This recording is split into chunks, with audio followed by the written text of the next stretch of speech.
anemia could have everything to do with your Alzheimer's or dementia. Your GI tract problem could have everything to do with your anemia. So let's look at the body as a whole. Let's treat it nutritionally. Let's test it, find out what areas are going bad, and see how that affects that brain. Fantastic. Now, let's see how seniors are taking advantage of Dr. Kajiki's brain-based therapy at the One Generation Senior Enrichment Center. So we're going to do some real practical brain function tests. It's a simple test. It's not going to hurt. It just kind of gives me an idea about what's going on. So look at the screen. Okay. What do you see? I see a cat. Cat. All right. So what I want you to do is I want you to cover your right eye. Okay. What do you see? Cat. Cat. Now I want you to cover your left eye.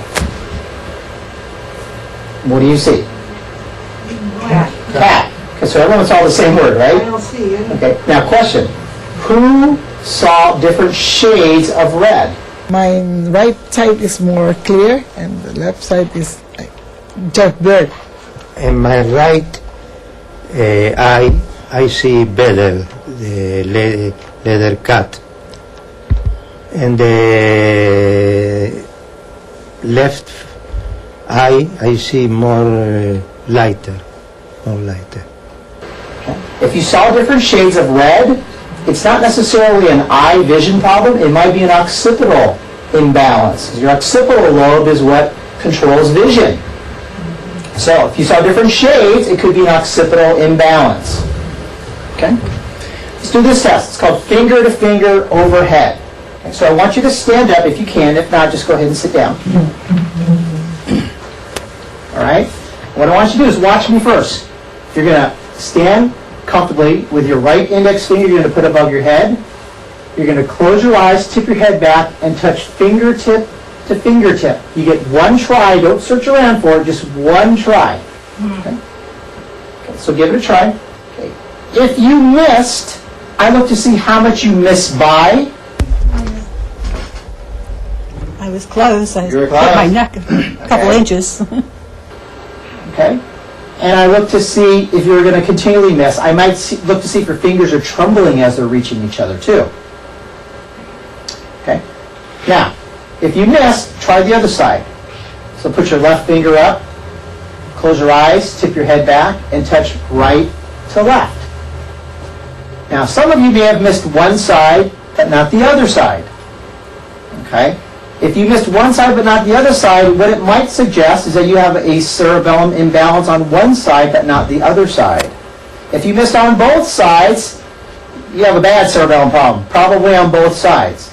Now remember, your cerebellum is responsible for balance, coordination, how clearly you think, and all your spinal musculature. So let's do this one more test. Watch me first. You're going to close your eyes, put your hands out, point your pinky fingers. Okay, with your eyes closed, you're going to touch the tip of your right pinky to the tip of your nose with your eyes closed. Okay, I saw one person miss two people miss their nose. Okay, so once again, I look to see if you miss, I look to see how much you miss by. If you hit your eye or if you hit your upper lip, okay, your cerebellum is in balance. Your cerebellum is where is it, where is it, where is it, where is it? It also could be your parietal lobe too. Okay, try it with the other side. Ooh, we had a big miss over there. Yeah.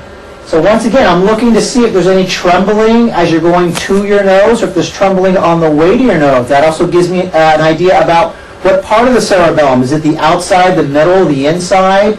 So I can start really zeroing in on what part of the problem that the cerebellum has, if that's even a problem. But that's just a very simple test. So those are three real simple tests that we do to kind of zero in on brain function. Well, that gives us an idea of how this system works. We were talking before the break of the interconnectivity of the body's systems.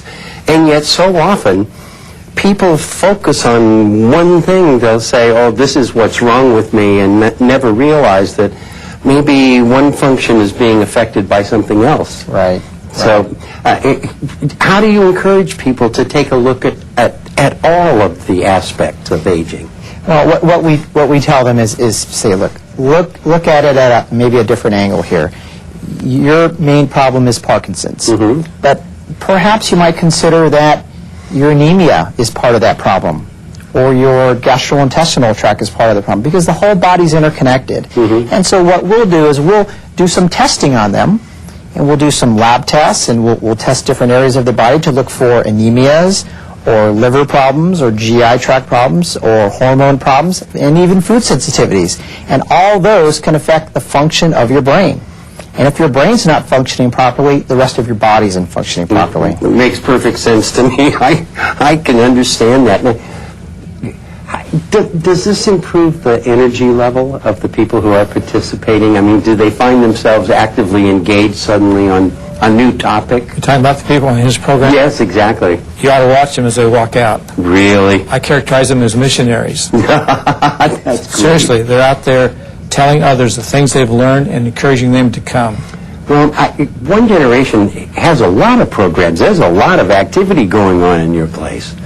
What other, well, are people asking you for programs? Do they seem to have a thirst for more and more? They do, and a number of the programs have been suggested by the people themselves. For example, they wanted bridge, so now we have about 4 bridge groups going. Some of them wanted ballroom dancing. We have about 70 programs a week. Wow, 70?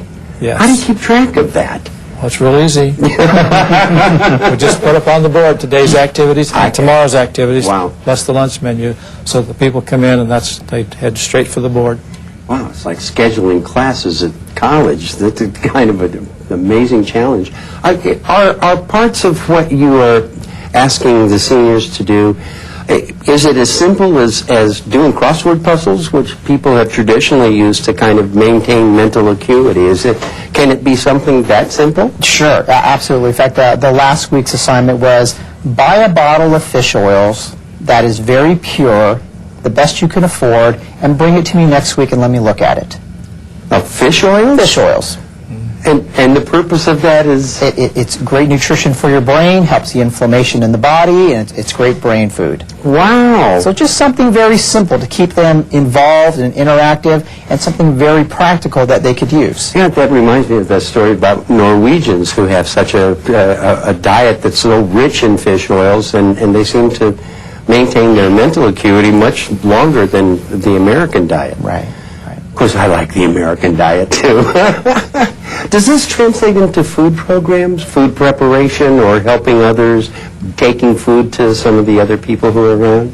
Well, he talked in his very first lesson about nutrition and its impact, but we provide a hot meal, and this hot meal, of course, is developed by a dietitian with seniors in mind, and so it's always a balanced meal. Well, there's not a lot of food education going on in our school system, and it gets worse as you get older when you start to identify your favorite foods and do without all the other stuff. Monthly, we have a class called Nutrition Wrap, Really? and so seniors can come and learn about healthy nutrition and interact with a dietitian. That's a good idea. Now, it's time for a short break. When we return, we will continue our discussion of Dr. Gil Kajicki's unique brain-based therapy for seniors. So please stay tuned. We'll be right back. Now is our time to work as one. To create something beautiful. To start again. To ease a burden. To provide hope where there was none.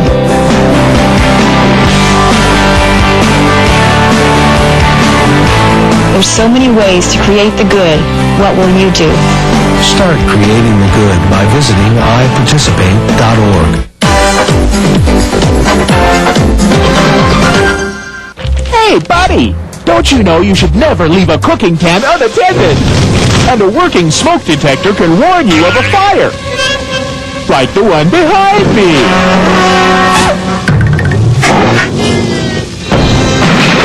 My hero! Next time, listen to the ball. Have a smoke detector and a fire extinguisher that work. How'd you know? The ball called. Welcome back to Aging in LA. Our topic today, improving the brain and body with Dr. Kajicki. And our guests, Dr. Gil Kajicki, who developed this unique program for seniors, and Larry Lisenby, director of One Generation Senior Enrichment Center, one of the locations where Dr. Kajiki presents his very popular training workshop. Thank you again for joining us. And Doctor, can you tell me how you got interested in this and how you developed this program? Sure. Well, I've been in practice for about 23 years, and so I've seen a lot of changes that have been going on. And there's a condition out there called fibromyalgia. Yes. That many people are familiar with, but it's kind of this evasive condition where you don't really know if you have it. It's very difficult to treat. This is kind of like the full body ache. Kind of like, yeah. And unfortunately, there are situations where some doctors don't even believe that the patients have it because there's no real testing to know if you have it or not. So I had been very frustrated with treating that over the number of years, and so I just stopped treating it. But a gentleman who I knew said, hey, why don't you take a look at this program, and it's about fibromyalgia. And I said, no, thank you. I've been down that road. And he says, no, it's neurological in nature. And so there are neurological pathways you can trace back and see how this is effective. And so he introduced me to a doctor by the name of Michael Johnson out in Appleton, Wisconsin, who has this program. And he trained me in this program about how the brain is a major player in a lot of these different conditions like fibromyalgia and Alzheimer's and even diabetes. And so I learned this, and through this work, I've been able to very successfully treat a lot of these different conditions out there. Well, be darned, and it's not drug-based necessarily, right? I mean, you're actually, it's like exercises or something, strengthening this instrument. Yes, it's like exercises for the brain. We actually give exercises for the brain, and we give nutritional support for the organ system, the adrenal glands, and the hormone system, and the lungs, and the heart, and we take care of the body nutritionally, metabolically, and neurologically. Can the results be dramatic? I mean, can there be that kind of a month where suddenly clarity and energy levels return? Absolutely. We've got many patients with many testimonials that are on my website that they can just say, I can't believe it. I've had this for 20 years. And now, of course, that's not always the case. Right. There are occasional miracles, and then there are some people that just take maybe 6 months to a year. But the goal is never to cure something. It's always to enhance their quality of life. Right. Is there an upper age limit? How old was like the oldest person who is taken to this program? I think we've seen somebody who is 79. Wow. So, there's hope for me. There's hope as long as you feel there's hope. I see. Now, let me ask you, given the population that you serve, can you kind of weigh and measure the condition of people who come to you if they have taken better care of themselves in their 40s and 50s before they find themselves at one generation? Can we tell the difference between those who have taken good care of themselves? Yes, exactly. Absolutely, in a number of ways. One is what I'll just call their mental acuity. Yes. One is just the overall condition of just their physical appearance. Another is their ambulatory abilities. You can just look at people and tell the difference between those who have abused those bodies and those who have cared for their bodies. Well, as a serial abuser, I get this. And in the case of your therapies, would you rather start with a blank slate where people don't have preconceptions about the state of their health, or do you like them to be informed, or at least get informed? I think I like them to, first of all, take the label off their condition.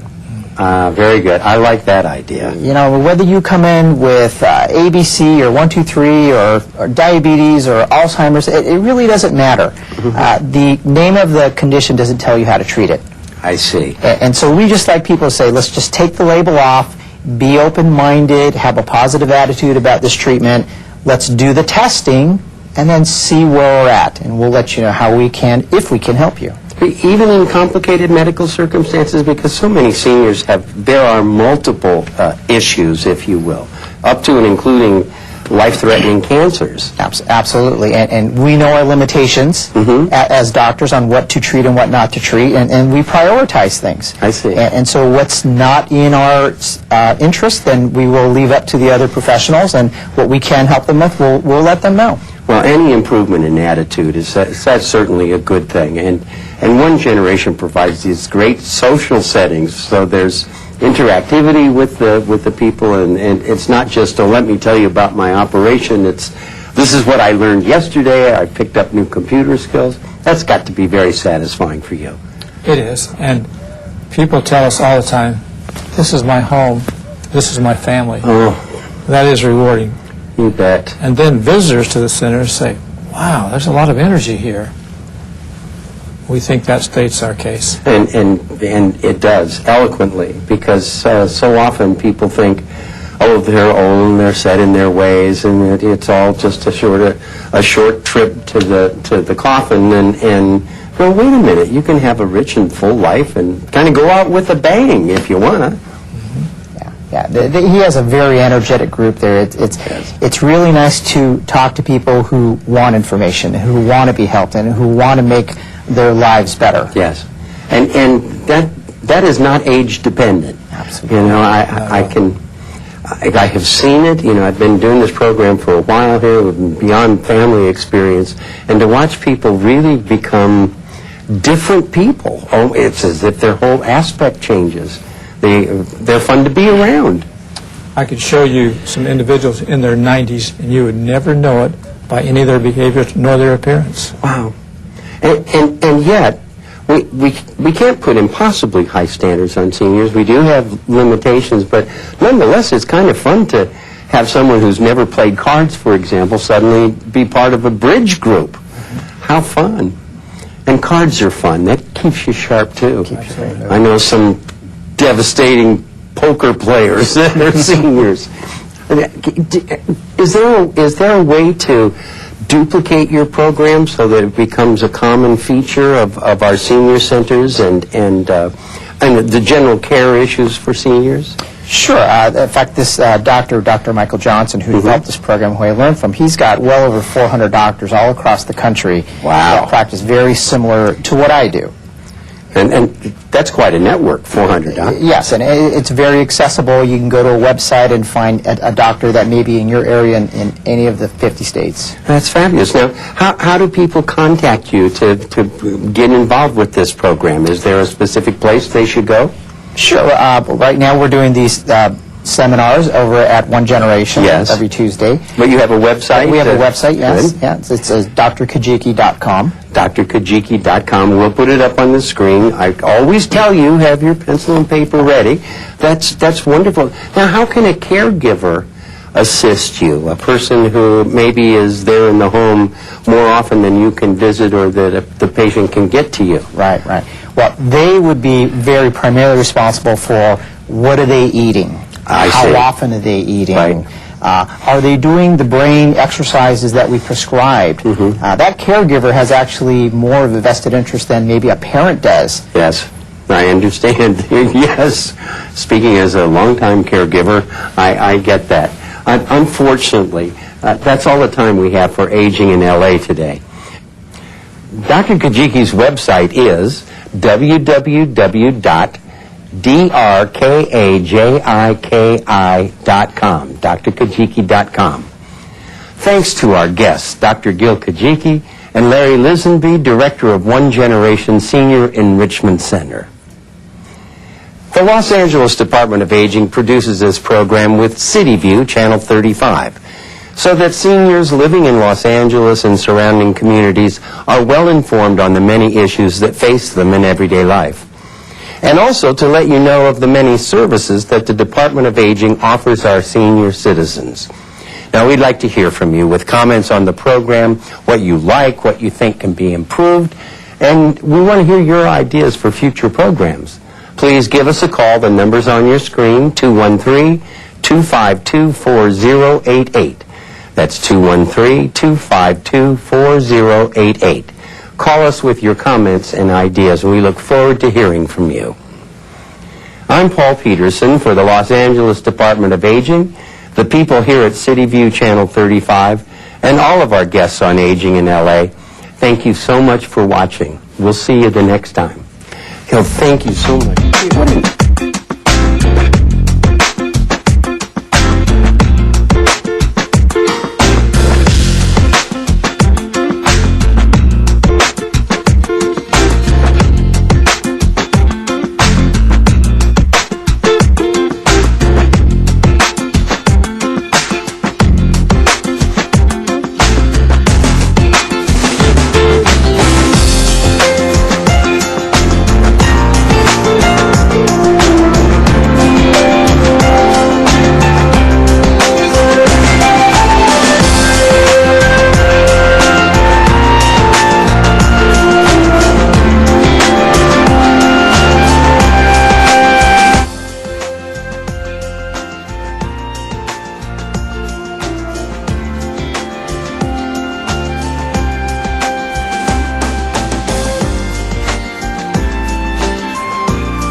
life, some things are pretty much a sure bet.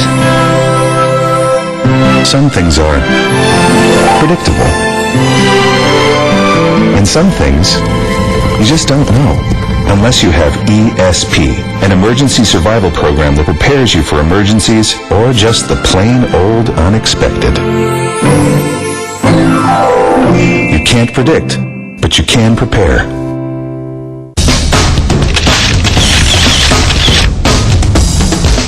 Hi, I'm Eric Garcetti, and I'm proud to represent Hollywood on the Los Angeles City Council.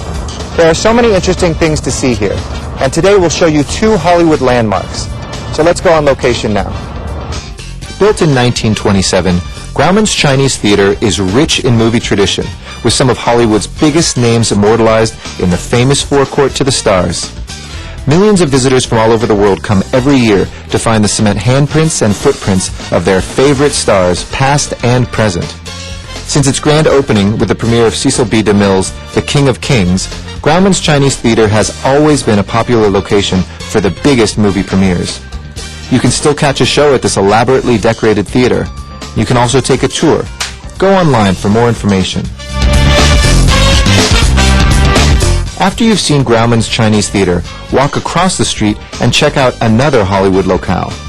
The Hollywood Roosevelt Hotel was a favorite hangout of Hollywood legends such as Clark Gable, Marilyn Monroe, and even Sid Grauman. Its Blossom Room was the site of the very first Academy Awards.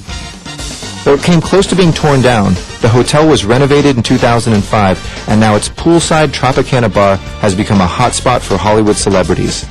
You can go online to learn more about the Hollywood Roosevelt Hotel's current features and its storied history. It's all right here in Hollywood, so bring your family and check it out today.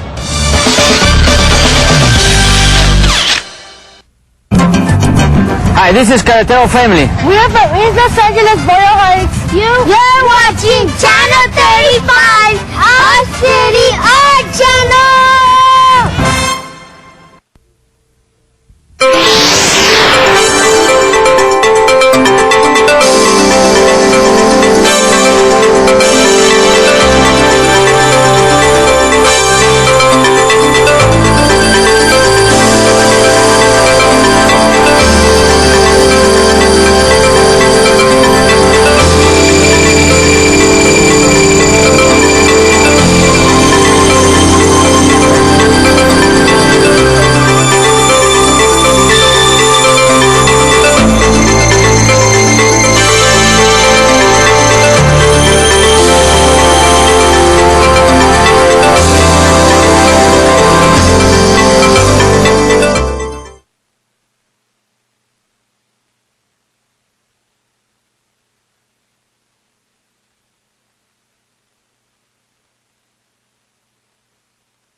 Good morning, Los Angeles, and welcome to the City Council meeting for Tuesday, February 8th, 2011. We are here in the John Farrow Council Chambers, room 340 of City Hall. We meet here every Tuesday, Wednesday, and Friday at 10 a.m., except for the every other month, first Friday, we meet in Van Nuys City Hall, where we were this past Friday. Thank you to those members who are here on time, Council Members Cardenas, Huizar, Rosendahl, and Zine. Following members are excused today, Mr. Parks and Mr. Smith. We also had Ms. Hahn, Mr. Labange, and Mr. Wesson excused, but I understand they are coming in as well.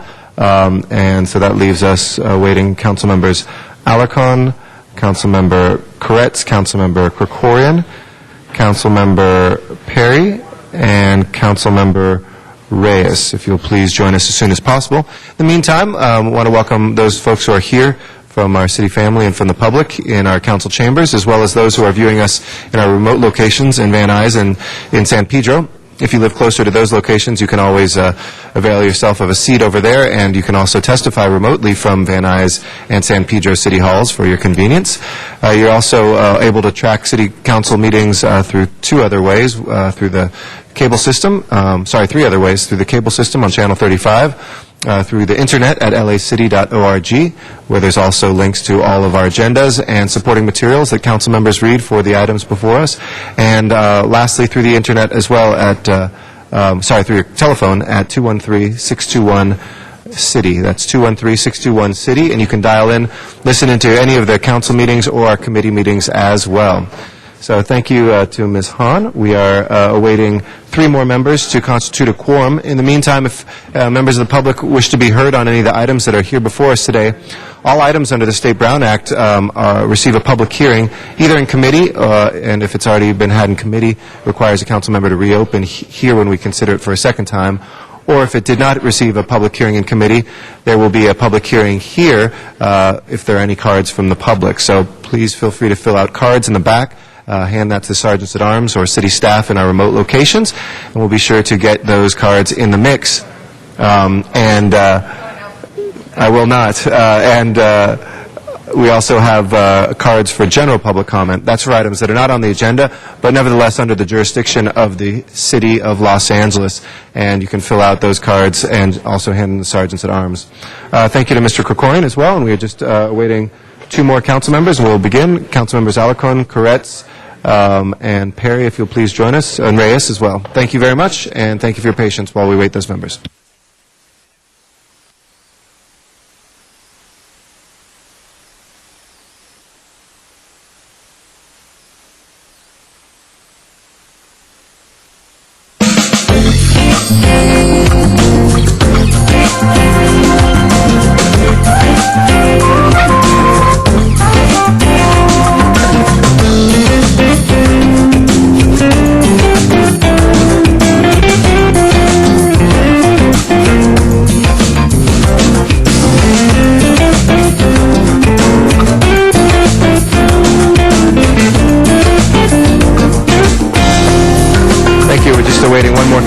Councilmembers Alarcon, Koretz, Perry, and Reyes. Please join us. As soon as we have one of them, we will begin the meeting. Thank you.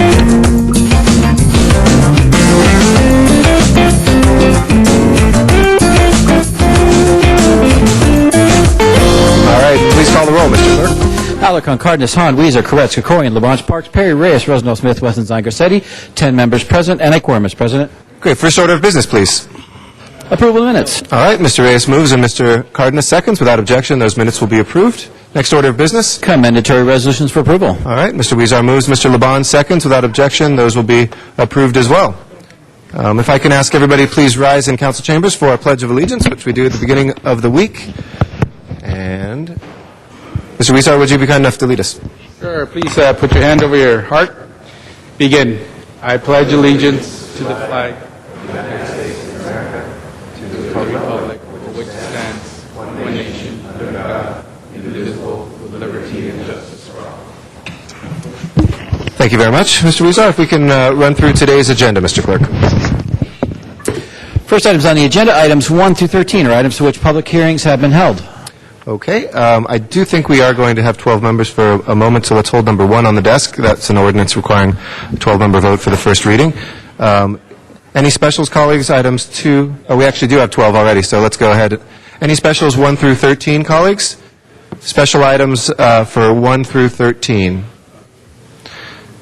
Going once, going twice. If we can please open the roll then on items 1 through 13.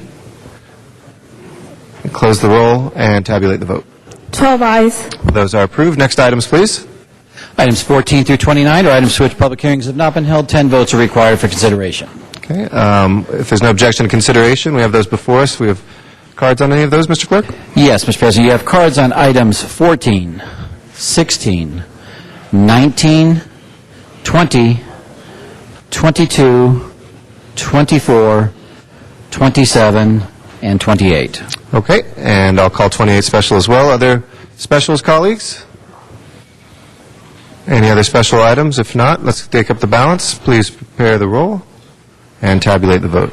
12 ayes. Those are approved, and I believe Mr. Zine wants to send 25 forthwith? 25 forthwith. Absolutely. Did I just read your mind? Without objection. And, Mr. President, I believe there were requests to send items 4, 5, 6, 7, and 4, 5, 6, and 7 forthwith right now. All right. Without objection, we'll send those forthwith as well. That will take us to our public comment, and our first speaker is John Walsh. He'll be followed by Daniel Gus. If I can ask folks to just clear the center aisle for our public comment. Mr. Labange?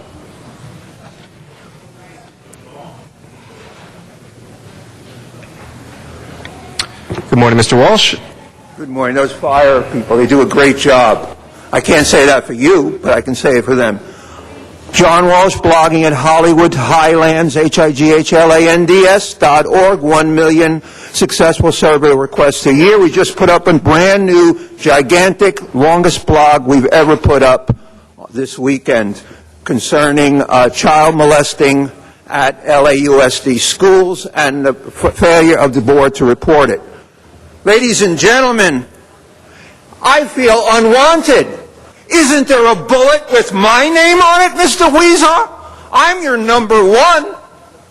You don't have the police over here, and instantly, no, 100%, no furlough days for these cops. They do a wonderful job. I'm telling you, we got a new nickname for Eric. Mubar. Mubar Eric. Mubarak of Los Angeles. The Mubarak in Egypt has 1 million people against him, and he unleashes the army. Eric has one person against him. He unleashes, and incidentally, you at the last meeting I was, Wednesday the 26th, you accused me of lewd behavior at the meeting. What did I do lewd? I'm telling you right now that you have slandered me, and I want a retraction. Eric is the richest person of all of you. He's got money coming out of everywhere. And I'm telling you right now, and incidentally... Mr. President, he should be talking about items that are within the jurisdiction of the city, not the personal finances. I am talking about the misconduct of the council president. So I can't believe Trutanich puts a person like this to stop me. Hahn for Congress. Jimmy Hahn, not Janice Hahn. She's out there now. Thank you, Mr. Walsh. Your time is up. Daniel Gus is our... Sir, if you can't control yourself, I can have to ask you to step out. Thank you very much, sir. And I never said... For the record, there was nothing about lewd behavior. It was about a comment of a sexual nature which you made. Daniel Gus is our next speaker. After that is Sean Murphy. Sir, that'll be your last warning if you shout while other people are speaking. Daniel Gus. Good morning. I have no problem with LA City Council. I like you guys. I'm sure you saw Tony Cardenas' presentation on Friday. I'm sorry to interrupt you. If you'll please sit down, Mr. Walsh. That was your last warning. Thank you. I'm sorry, Mr. Gus. He was interrupting your comments there. That's okay. I'm sure you saw at Tony Cardenas' presentation on Friday where Brenda Barnett participated. However, as soon as I got up and showed what it's really like out on the streets of Los Angeles, Miss Barnett headed for the door very, very quickly. Please ask her or please ask me for details about guard dogs that are intact and are allowed to be roaming around Mr. Park's district, Mr. Wesson's district, Mr. Cardenas' district, that they have not been responsive to, or that they have botched. I have some new business. Thanks to Mr. Labange, he told me to put my complaint formally in writing.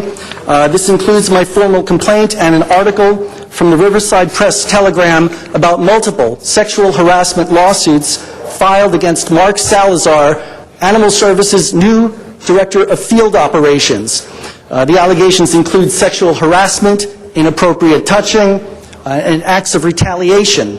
So, I also have an email from Brenda Barnett saying that she knew about these allegations in advance of hiring Mr. Salazar.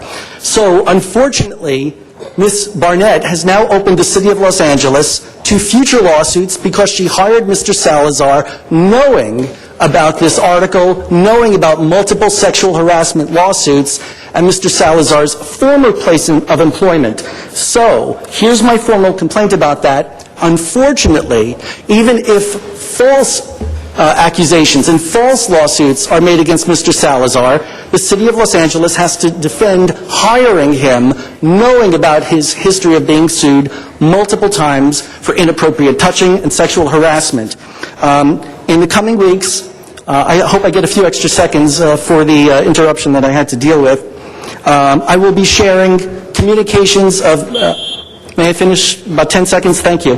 I will be establishing contact that Ms. Barnett has made between known alleged eco-terrorists who are banned from this building. She has shared private information about my humane endeavors with this alleged eco-terrorist, and I will hold the city of Los Angeles responsible for any harm or harassment. Thank you, Mr. Gus. I appreciate that. Thank you for your understanding as well. Sean Murphy is our next speaker. After that is Julie Butcher. Good morning. Yes, good morning, Mr. President. I hope you had a good birthday on Friday. I hope you went somewhere good for dinner. I'd like to talk about more streets be repaired. I like more streets to be repaired. You guys are doing good on repairing the streets, and I hope you guys can open the parks and libraries again. The way this I'm not looking forward to the budget cuts. It's not going to be good this year either. Let me explain myself. For those of you who are new to L.A., my name is Sean Murphy, and I've been coming here to City Council for 4 or 5 years now, and I'm still going to support Paul Krikorian for City Council. Also, I want my neighborhood councils to support him, like the Studio City Council, Valley Glen Council, and Sherman Oaks. Thank you, Mr. President. Thank you, Mr. Murphy. Julie Butcher is our next speaker, and after that is Wayne Spindler.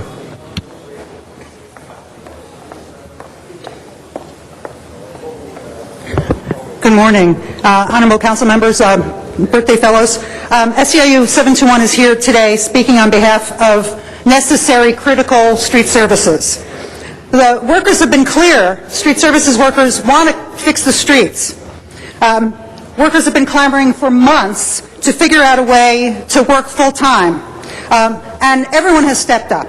The leadership of the Public Works Committee, the Public Works Commission, the workers, and management. The Bureau of Street Services has more than 11 different funding sources, none of them the general fund. Management has figured out a way to buy themselves out of the remaining furloughs for this year. We remind you that when you furlough workers, you furlough services as well. Trees, resurfacing, emergency responses, our ability to resurface streets, and of course the ever-popular filling of potholes. No one, except the CAO, believes that furloughs are the way to provide service. What's happening now is an abject result of bad math, bad budgeting, and bad management. You have urged management to step up and manage. We urge you to allow management to manage. Now, we'll be back here in 20 minutes arguing against something stupid that management is doing. But when they do the right thing, we expect support. Again, nobody thinks furloughs make sense. Not the public, not the workers, not management, and I suspect many of you not. Management of street services has a plan to unfurlough street workers, street services workers. We would hope that you would immediately work with them to do that now so we can get back to doing the work of the street, the essential work of maintaining our streets. Thank you. Thank you, Ms. Butcher. I know Mr. Weezer and I are working hard on that. We appreciate your comments. Wayne Spindler is our next speaker. After that is Armanak Noorajanian. Excuse me. Well, I got good news. The city has about $1 billion of money, and the CRA's got it. Give it back. Cancel all the projects. There are 31 development districts in the city of Los Angeles on this list. Now, Christine Essel was kind enough to provide last week that list at her meeting of what these 32 districts are. It was about 200 pages and very informative. Now, members of the media got it, like Kevin James and Ron Kay, these heroes, and they don't talk about it because they got frightened when they saw it. It's $931 million in commitments on these projects, not including the NFL stadium. The NFL stadium will be $1 to give it to AEG, $700 million for the naming rights of the stadium. They're going to make a lot of money on that stadium deal, and the CRA doesn't even have to use any of the $930 million. Now, Carmen Trutanichu was supposed to be the people's city attorney, is drafting an ordinance to transfer liability for sidewalks and trees to the homeowners. What happens? Your insurance goes up on your property because everybody's going to have that added as a rider on their insurance policies. That means when you go to sell your house, the value goes down, the insurance goes up. But you have $931 million. What do you need? You don't need furloughs. You don't need a deficit. Jerry Brown's going to take the money. Why not just give it to the general fund, disperse it, to take the city's books and even it up, even if you give it to the pensions? You can do that now, because if you wait, he's going to take the money and he's going to take it up to Sacramento, and then all of our property tax money that we paid is going to go to Sacramento. It'll never come back here. That's what you have to do with this money. Thank you. Thank you, Mr. Spindler. Mr. Nurjanian. After that is Walter Bechtel. Good morning, sir. Okay. Respectable City Councilman, dear fellow Angelinos, my name is Armenak Nurjanian, actually. I'm a liberal Democrat who wants to carry out politics of social justice in order to achieve prosperity for fellow Angelinos. As I'm a write-in candidate for City Council from District 8, I ask voters to vote for me as a liberal candidate. I will reduce middle and poor Angelino homeowners taxes 40%. I will sponsor creating new security construction jobs. We will help our city orders, to build new construction objects. Also, I will make road workers fix potholes and cracks all over Los Angeles. I will mandate testing all city workers on the subject of substance abuse. Also, I want city councilmen to mandate issuing marriage licenses for same-sex couples in order to uphold those civil rights of sexual minorities. I want also city councilmen to close down all medical marijuana dispensaries, because it actually hurts city image. It gives image gives people the image of dope dealing going under the authorization of city government. And recent proposal to tax was illegal medical marijuana dispensaries. It's actually it's in our attempt, to keep those illegal marijuana dispensaries, floating. I urge fellow Angelinos don't vote for a corrupt former police chief Bernard Parks, who recently said that he wasted time during council session, city council session, and also who allowed the terrorist group of those convicted police officers, former police officers, Rafael Perez and Nina Dolan, steal narcotics and commit hate murders, in the Rampart Police Division a few years ago. Thank you very much, sir. Appreciate your comments. Walter Bechtel is our next speaker. After that is Tim Butcher. Good morning. Good morning. I'm not sure if it's worth a bother to say anything, but I think maybe I should say something about some people who appear to have some misunderstanding about what the Muslim Brotherhood is, and as it has a bearing on our city, especially and all over the United States. Some people feel that even if you read on the Wikipedia, you can see the Muslim Brotherhood is not ever going to be friendly to our country under any circumstances. They advocate replacing every other religion with only the one true religion, the Muslim religion. They do not preach or tolerate any other religion at all, and they will not stop at any means. And in my opinion, somebody who feels that trying to begin to recognize or make deals with the Muslim Brotherhood is the same as trying to make an agreement with the Aryan Brotherhood, or recognizing Adolf Hitler as the president of Germany. I think it's really misinformed. I don't know who's responsible for it, but again, as it has a serious bearing on our city and all the cities of the United States and the world, I think it's a grave error to feel that somehow the Muslim Brotherhood is a kinder form and it's nothing to do with the Al-Qaeda. If you read there on Wikipedia, the only difference between Al-Qaeda and the Muslim Brotherhood is Osama bin Laden, and that's it. He's the only thing he has against them is the fact they don't want to be outwardly as violent as he is. And they say they're not violent, but it's time and again has been found they are certainly violent. So I think, again, that's a mistake to say that we can start to negotiate with them. Thank you. Our next speaker is Tim Butcher. After that is Matt Dowd.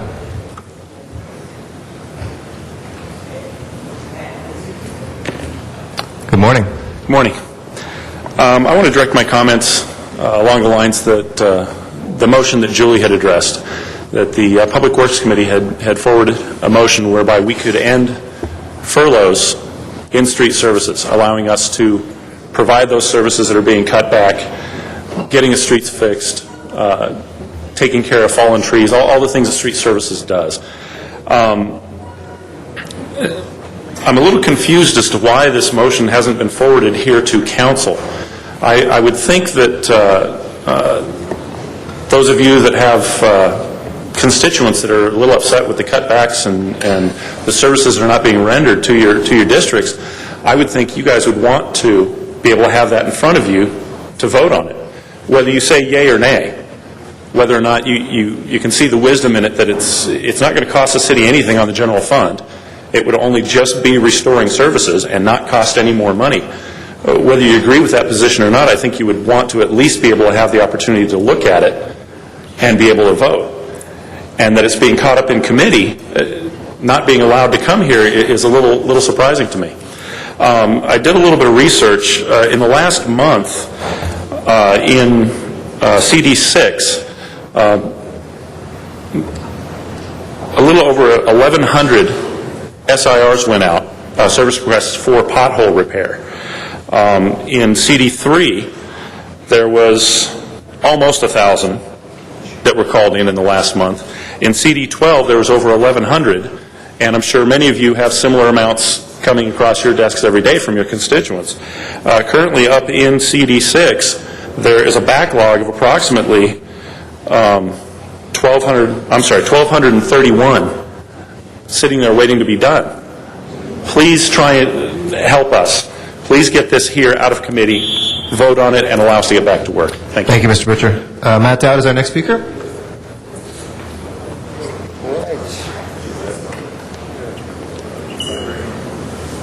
Thank you. Yes, Matt Dowd. This is how I look on my CD.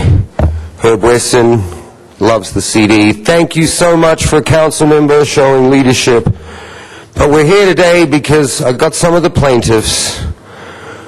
We're looking for a lost income. They all got violated. These are the people. See, I've got your ordinance here that you signed, City Council, and, you know, Paul Koretz, you can tell him that if he's wondering why we've been here. See, I thought we fought good and hard and just brought everything that we could that was legal. And so it was a bit of a show here for a while, but the federal judge gave us a preliminary injunction, and here's your ordinance right here that you all approved, okay? The boardwalk is historically significant as a traditional public forum for the performance and visual artists. That's who you're trying to protect. You know, unregulated vending adversely affects the historic character of the boardwalk. And you try to restore that and protect it. So why is it that 12 performers, that I've got a bunch of them here, they're all going to talk. How come the performers had to wait 29 months for the city council to do something for the performers you're trying to protect? See, look, I got a CD now. I got LAPD on the CD. It's called Protected 2010. That's what I thought I was, and I had to put this suggested, recommended, voluntary donation, and undercover cops down there trying to bust me for selling a CD, and it's the vendors they're trying to regulate. So we're trying to just settle this with we want our lost income, harassment, there's some court appearances, getting dragged to court, criminal violations, and we're just trying to close it out. I'll let some of these guys talk to you, they'll tell you who they are. Thank you, Mr. Dowd. Nathan Pino is our next speaker. After that will be Jesse Brown.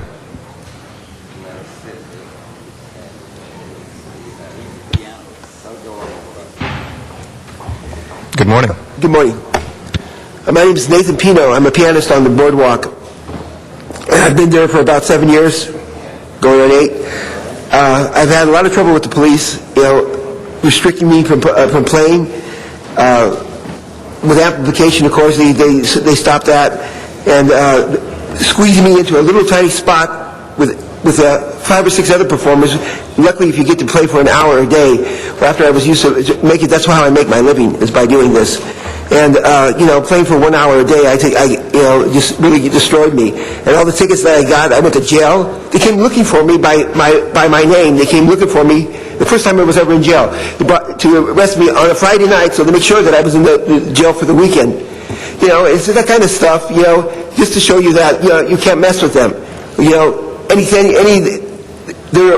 They're just trying to destroy the boardwalk, trying to destroy the entertainment, so they can build condos, I guess, because, they definitely do anything to support the arts in Venice Beach,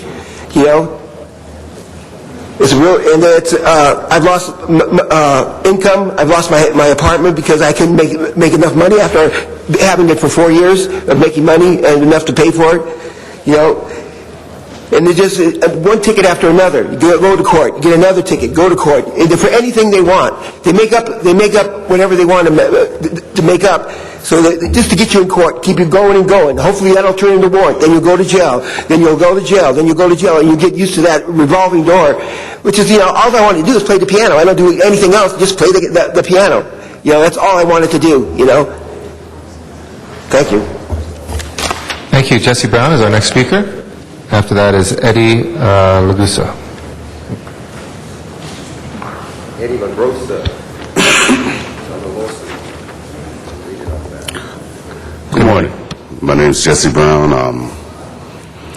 I'm a performer and artist on the boardwalk of Venice Beach, and I'd just like to come and speak my piece about the harassment, the injustices we got to face down there. I mean, my first time being harassed by the police and authorities on the boardwalk, I feel, was like when I was forced to get a vendor's badge just to exercise my First Amendment rights.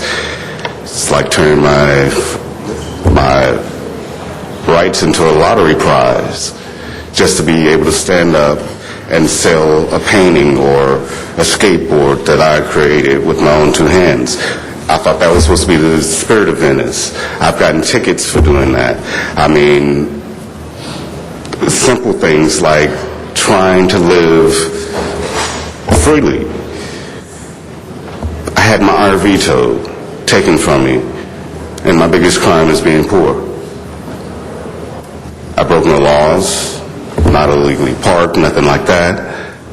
My biggest crime is being poor in Venice. Trying to support myself, trying to do something that is, I thought, good, expressive, free in this country.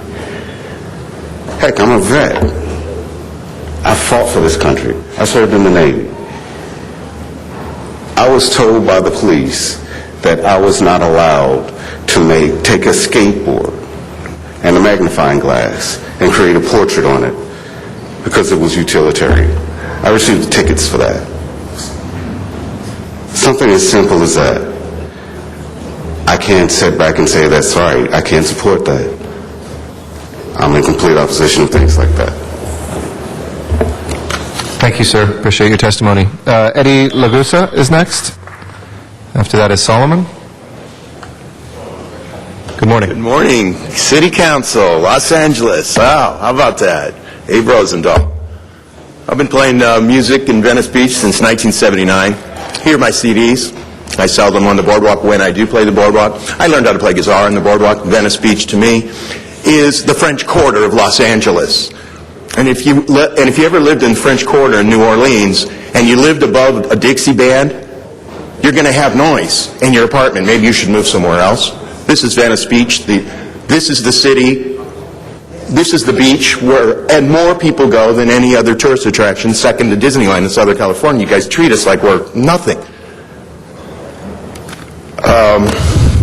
I first heard about Abe Rosendahl in 2006 when I was playing a show in front of the waterfront like I've been doing for 30-odd years, and somebody said Friday's the last day for us to play music on Venice Beach. I go, what? The beach where Jim Morrison and the Doors started? Who has the power over the Constitution and our First Amendment rights? Who is this person? Abe Rosendahl was his name. I never heard his name before. How does he have the power to do that? Oh, he's our city councilman. What's that? What do they do?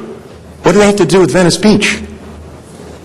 You guys are in downtown LA, just, doing all that you have to do with the big money stuff. What are you guys messing with musicians for and sending the LAPD to us? Cop comes up to me and says, we got a complaint. What the freak else is new? You got all these new people coming in, don't know what Venice is, think it turned into a Newport Beach.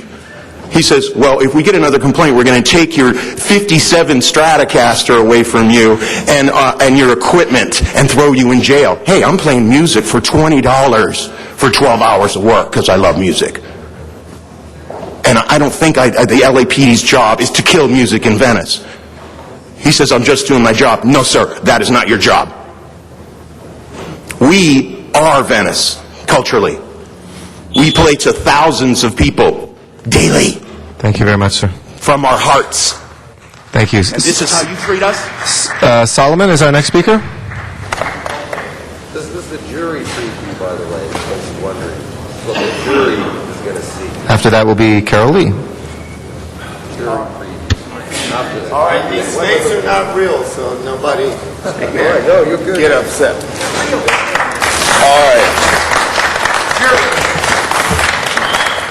All right, peace. We're going to save America. Okay, I've been in Venice for 25 years. Real quick, two rubber snakes came to me. Two rubber snakes came to me right in the middle of Venice Beach. I played the flute for 8 years. People would always say, where are your cobras, where are your cobras? So I'm jogging on the ocean right by the V. A rubber cobra is washing back and forth. So I kept it. 8 months later, between the American flag and California bear, I'm standing there. A guy walked up and said, hey man, I have another one like that from a garage sale. I was like, yeah, right. 2 weeks later, he brought the mate to it. These are the original ones. But anyway, Venice is fantastic. These people you see here, we may look weird, but these are the greatest musicians and artists in the world. Most of the people you see that they show on TV are the crazy people, but the intelligent, sacred minds of Venice, these are the people that keep Venice going. So anyway, here's tickets that I got. My show is free speech. I speak out against the war. I talk against police abuse, etc., etc. Since 2001, they started the lottery. Putnam, Curtis, Bowser, I know you heard those names. These people, I mean, they pulled guns on me. They came by my girlfriend's, driving by her house. They towed my car 3 times. I had to get it back. I had this car 19 years. Here's the tickets. I kept every arrest paper, every ticket for that whole time. These are all the tickets. Thank you very much, sir. Oh, sorry. Thank you. Carol Lee is our next speaker. Carol Lee? Thank you. Thank you all.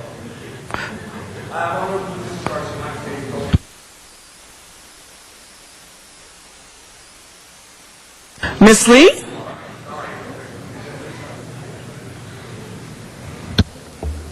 And thank you, Matt. Hi, yes. My name is Carol Lee, and my last name is actually Zuvich. I'm a psychic reader / spiritual reader. Hi, Mr. Bill. Okay. Yes, we were forced into a permit and lottery system because of violence on the beach, etc. It was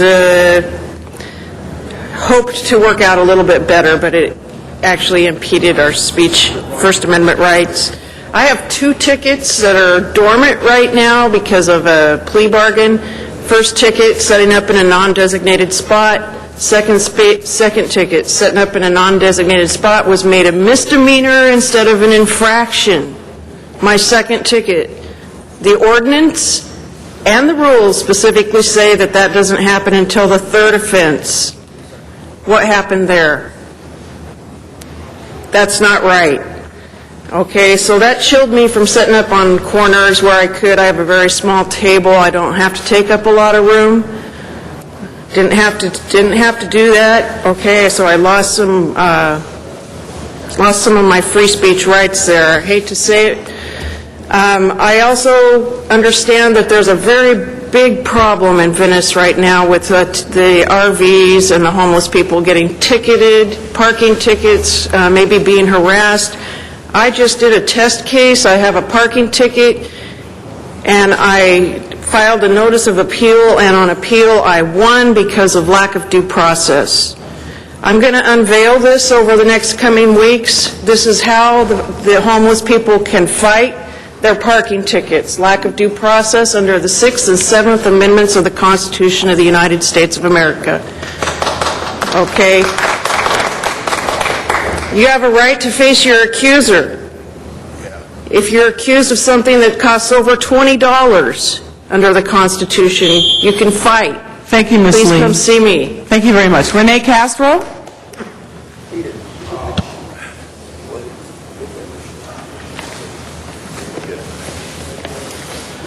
Hi, good afternoon, or good morning, everyone. I'm Renee Castro. I'm a performer on Venice Beach. I've been performing out there, well, whenever I can, for a good part of, well, I grew up in L.A., so I'm a lifetime resident here, basically. And we all know the history of Venice Beach, and I'd just like to, we're all talking about the Constitution and our founding fathers. I'd like to refer also to the reason Venice is called Venice was because of Mr. Abbott Kinney, who actually willed the land to the city of Los Angeles when he passed away. And he named it Venice because he loved Venice, Italy, where the artists and the performers were free to perform there and express themselves. And that is why, when he died, my understanding is he willed it to the city, gave that land to the city on the condition that they keep the same concept that Venice, Italy had, which is basically, the performers and the artists able to express themselves. I understand that is why Venice has that unique, world-famous attraction. But as far as what the issues that I have as far as performing at Venice, I know that there was drafted a sound ordinance there, and the law states on the agreement that we all signed with when we set up the lottery system was that it was 75 dB at 25 feet and 96 dB at 1 foot. And then apparently there's some other rule that says if you can be heard at 150 feet, that's in violation. But the ruling that I just mentioned was specifically set up for the boardwalk, and I keep getting referred to this 150-foot law, which is, I guess, is set up for all of Los Angeles.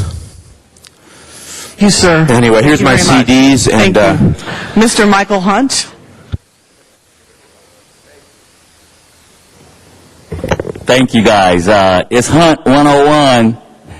The summary judgment is out, or you guys should listen to the Ninth Circuit hearings where you guys are getting ready to get sued again by 40 more people, and it tells you guys that you guys didn't use due process. The same ordinance in 2004 is the same ordinance as 2008. You guys are deeply in trouble again. Get the checkbook out, Mayor. You can listen to the Ninth Circuit hearings at 11/5/10, Hunt versus the City of Los Angeles. We really smashed you guys' attorneys all upside the wall.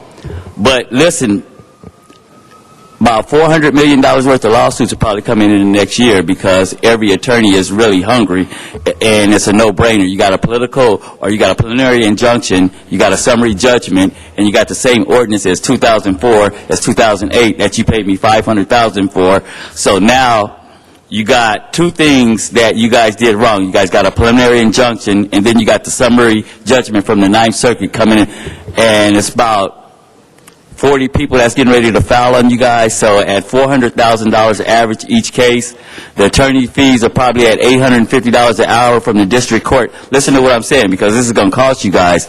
Bill, if I was you, I would stop all criminal activity with the 4215 because it's going to cost you a lot of money in court. I mean, if I was you, I would stop it because you got the same ordinance as 2004 that you just gave me $500,000 for. And if you don't stop it, you don't have due process on this ordinance either. So you guys getting ready to be in trouble. But to listen to the audio visual of 11.5.10 at the 9th Circuit, you can go there and Google 9th Circuit, Hunt versus the City of Los Angeles. You guys will see you guys are in trouble. Mr. Peter Demian? Peter Demian? Peter. Bill claps for Peter. Bill claps for Peter. He knows. Oh, here. Thank you very much, Bill. I'm trying to figure out why I'm here. I can't figure out why I'm here. I've been on Venice Beach since 1978, singing and playing. So recently I got a ticket for Singing After Sunset, $180 out of my singing money.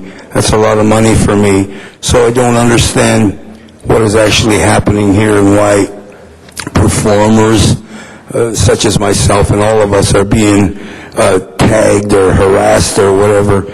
Maybe the lottery has a purpose, but I can't figure out the purpose of it other than the confusion it has created for the individual performer, musician. We have been all put into sort of a squeeze box kind of situation, and our money's diminished and everything like that. That's all I want to say. Thank you. Richard Robinson?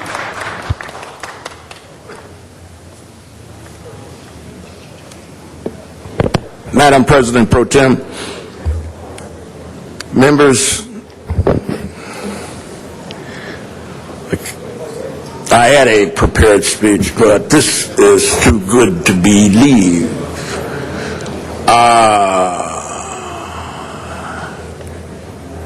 American democracy at work. The Constitution of the United States of America says, Congress shall make no law abridging freedom of expression. Also, let me correct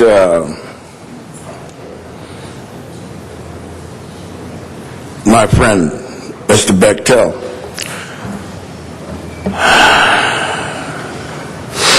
Muhammad was born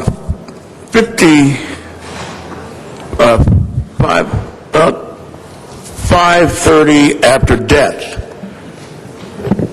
The death of who? Our breasts. Our beloved Lord and Savior Jesus Christ, 530 A.D. Now, the Quran specifically states that Jesus is mentioned in the Quran. The Quran, our blessed Lord and Savior, according to the Quran, is divine, according to Muhammad. Now, today, the hysteria about Muslims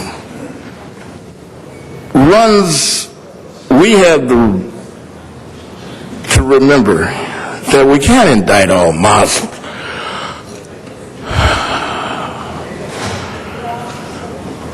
Thank you. All right, Rick Nightingale. In Van Nuys, Rick Nightingale. Yeah, good morning, Rick Nightingale. I guess I offended some of my union brothers and sisters on the IBEW. I saw a friend of mine, and they were kind of upset with me regarding what I said about the union regarding how they pay off to you people so bad, and a lot of the people turn around, got caught drinking and so forth. Well, I mean, it shows a bad situation to us as union members, that you have to act this way, that I say you should have been fired right off the bat. So, I mean, it's just not good policy, and it's showing a bad situation for everybody. But what I'm really doing is that the city of Los Angeles does not have a law. What happened is a couple Saturdays ago, it ended up that teenagers broke into a $1 million house in my neighborhood and had a party. Well, guess what? There's a law in the book stating that even though that they break and entering, broke a window, broke a bunch of windows, in fact, and damaged the unit, that there is no law in the book stating that if it's under 9 or 10 o'clock at night, the police let them go. They can't hold them. The only thing, if it's after 10 o'clock, they can hold them for after curfew. I don't understand this. This is the problem with these kids. After my father passed away, the house is vacant. I was working on cleanup, and they had broken. Luckily, they didn't break into the house, but they went in the backyard and had a good old time around the swimming pool and so forth and so on, and they had a big party going on there. So what is going on with the laws in this city? No wonder the kids are going rampant. That if they can't turn around and notify the parents and so forth, and the police turn around and just let them go. They had 18 kids and 2 adults there, they were over 18. They took them away, but turned around and kept the rest, and let the rest of them go. There's something wrong with this law. And I turn around to Councilman Smith, I want to get a meeting with you in your office and that stuff, and I want to see what can be written up to take care of this law that isn't on the books that can be taken care of. Because this is just not fair that they can do this and they know the situation. Thank you, sir. Next speaker is Art, I can't read the writing, it looks like Sweetman. Art Sweetman. Is there an Art Sweetman here? Okay, here you go. Thank you.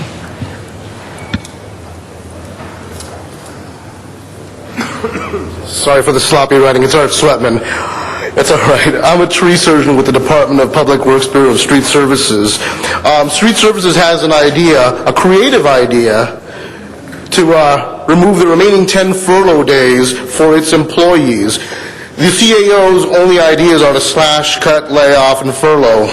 We need creative thinking like we have at Street Services right now to make sure that we get our work done.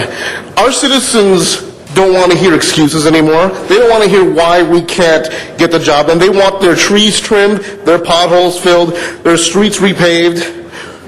It's our job to provide the services. Our management has figured out a way to manage. Let's let them do that. I work out of CD 11 and CD 5, and the constituents want their services. I had to tell a retired woman the other day that we could not trim her tree anymore because our funds have been cut. And she started crying because she said she was on a fixed income. And I told her all we could do was issue her a free permit so that she could trim the tree at her cost. And that's a shame. So I hope we move this idea forward. I hope we let our people get back to work and we provide these services for the citizens like they deserve. Thank you. Thank you very much. Jose Aguilar.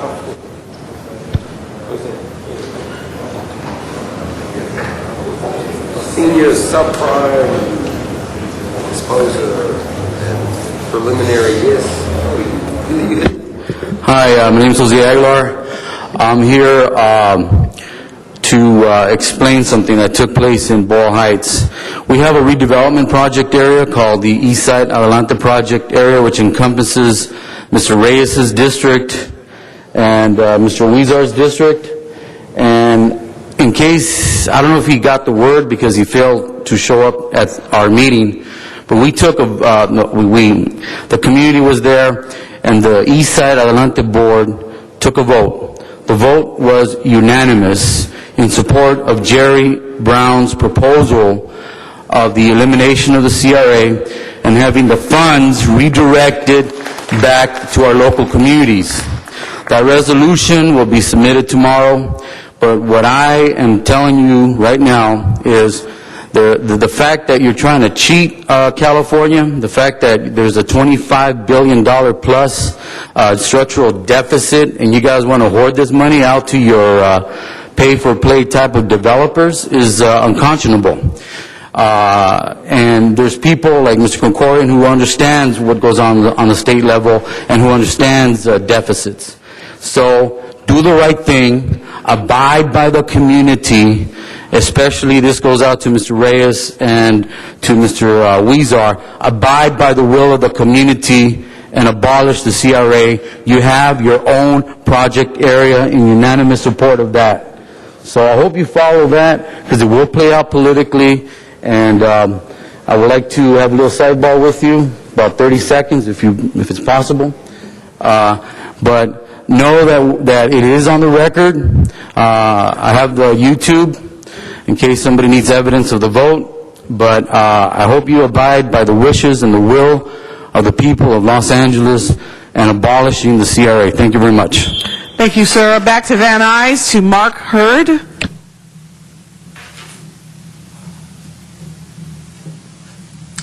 Good morning, City Council. Mark Hurd, Board Member, Westwood Neighborhood Council. I just want to speak to you about the issue of the parking structure in Westwood. You've heard it from the folks of Westwood. That parking structure, it's taken 40 years to get it there and keep it there. And the city, by removing it, if you've ever been to Santa Monica, the reason you go there now is parking is very, very easy to find and cheap. That's the only structure we have in Westwood. And by taking it out, you really take a knife to the heart of Westwood. Secondly, I want to speak to the issue of the bus rapid transit, the bus lane in West LA. I support 5.4 miles, but I don't support putting the bus lane through Westwood and West LA, and here's why. If you go to Federal and Wilshire, which is just west of Westwood, I grew up there. I've been there since 1969. I went to high school there. You've got gridlock now. We've already reached gridlock. You've got 3 lanes going east. Those 3 lanes are at gridlock. And when I say gridlock, I mean you move about 20 feet per light. Okay, so at rush hour on Friday, you're hitting gridlock. Now, I understand the bikers and the bus riders unions. I love them. But when you take 3 lanes of gridlock and you turn it into 2, you've got a worse problem. And I don't know if that point was made very clearly at the last session, but you guys have to understand that, and I please wait till Beverly Hills and Santa Monica can coordinate something. You might not be able to do it at all, but I know that intersection. And lastly, I'd like to direct, well, it's too late. Thank you. Thank you, sir. That marks the end of our public comment. Mr. Clerk, there's been a request to take item 28 out of order, so let's go to 28 first. And that was called special by Council President Garcetti, and there are cards on that. All right, Mr. Garcetti, would you like public speakers to go first, or would you like to... Why don't I just frame the issue real quick, and then we'll have the public speakers come, and thank you for your patience on this item as well. Colleagues, we recognize today National Mentoring Month, which just passed, an important month in which we recognize the impact that we have seen throughout the city of mentors and the impact that they have on mentees. I think none of us would be here today were it not for important mentors. Mr. Labange often points out the coaches that he has and the teachers. All of us know individuals that have taken the time to mentor a young person and to let them know just how important he or she is, that they are able then through that to give them the confidence to be full-fledged members of this amazing place we call Los Angeles in America. We want our young people to succeed. We want them to succeed because they are our future. But it takes all of us, whether it's teachers, parents, community members, to ensure that our children have the tools that they need to succeed. I remember being a mentor at Proyecto Pastoral, an organization on the east side, at the time Pico Liso projects there. A young man named Chewy was my mentee. We were able to go and go to museums together, be able to talk about sports, go and play ball, take him to Dodgers games, things that really helped him see a world outside of the few square blocks which he lived most of his life. And many studies have shown that young people who are matched with an adult mentor are much more likely to go to college, to avoid teen pregnancy, gang involvement, and experimentation with drugs and alcohol. So at the same time, having an adult mentor helps improve kids' relationships with their peers and adults, with their own parents sometimes, and it enriches the mentor especially, who learned from those young men and women how the world is as well. The Harvard School of Public Health started National Mentoring Month to spotlight the need for more professional and personal mentoring of young people. And I want to thank Big Brothers Big Sisters who are here, other folks that have been part of the mentoring partnership that we have in Los Angeles. Without you, we would have many young people lost to all sorts of things, whether it's drug abuse, whether it's gang involvement, or whether it's high school dropouts. You've been able to pave that pathway. And for folks that are listening, there are so many opportunities in Los Angeles to mentor. And we really encourage you to do that because there is a young person right now waiting for a friend, waiting for somebody who can inspire them, waiting for them to open up a new door. And so I ask that you support us today in National Mentoring Month and love to hear from those folks that are here in the audience too. Thank you. All right, our first speaker will be Joe Egender or Egender, and then after Joe will be Tiffany Smart. Hi, it's Tiffany Syart. I'm the president of Big Brothers Big Sisters of Greater Los Angeles, and I just want to thank Council President Garcetti and the rest of the council for recognizing National Mentoring Month.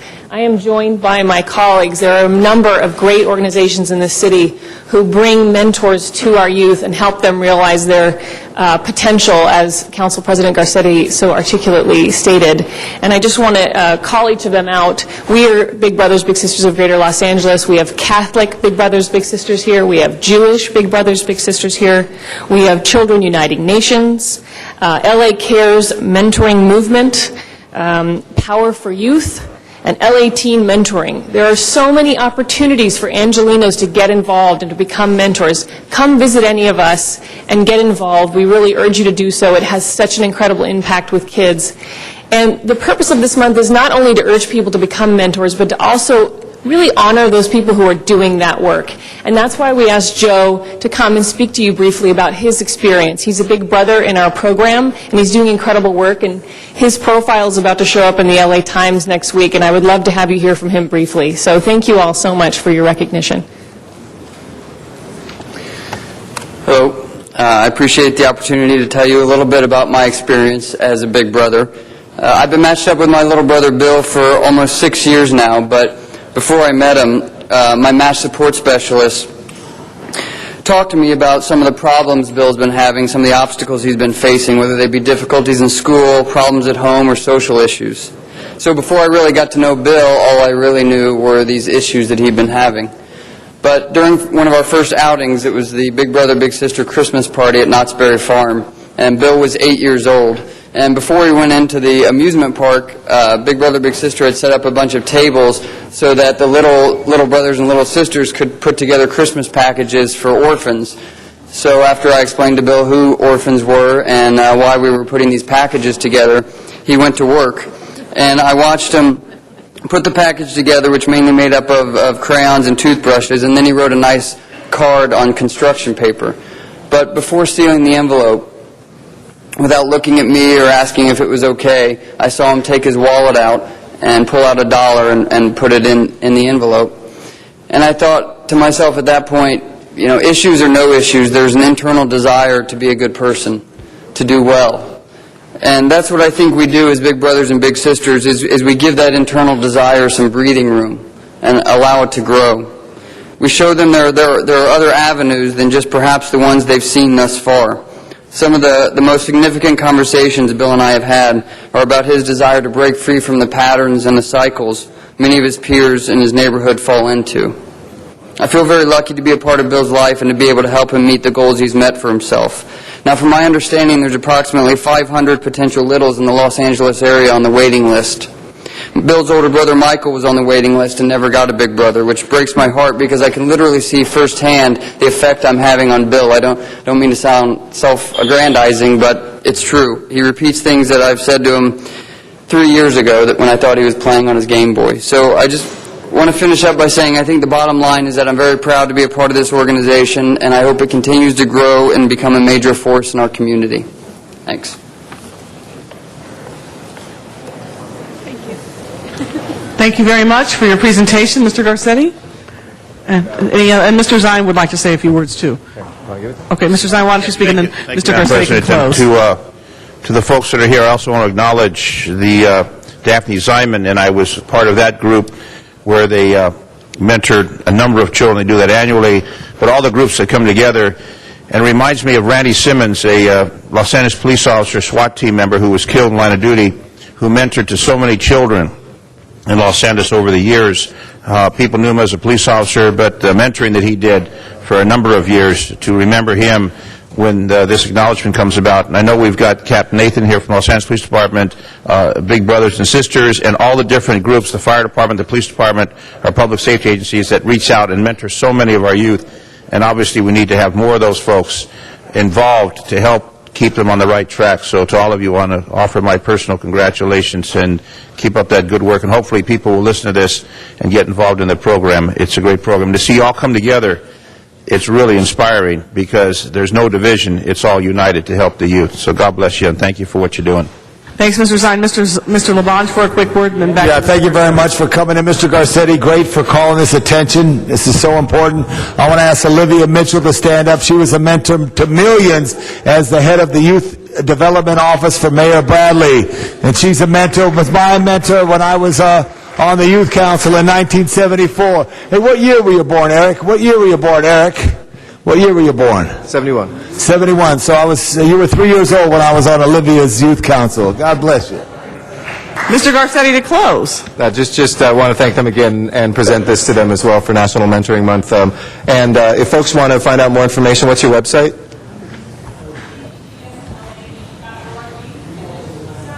Come on up, because I can't quite hear you, so I just want to make sure folks...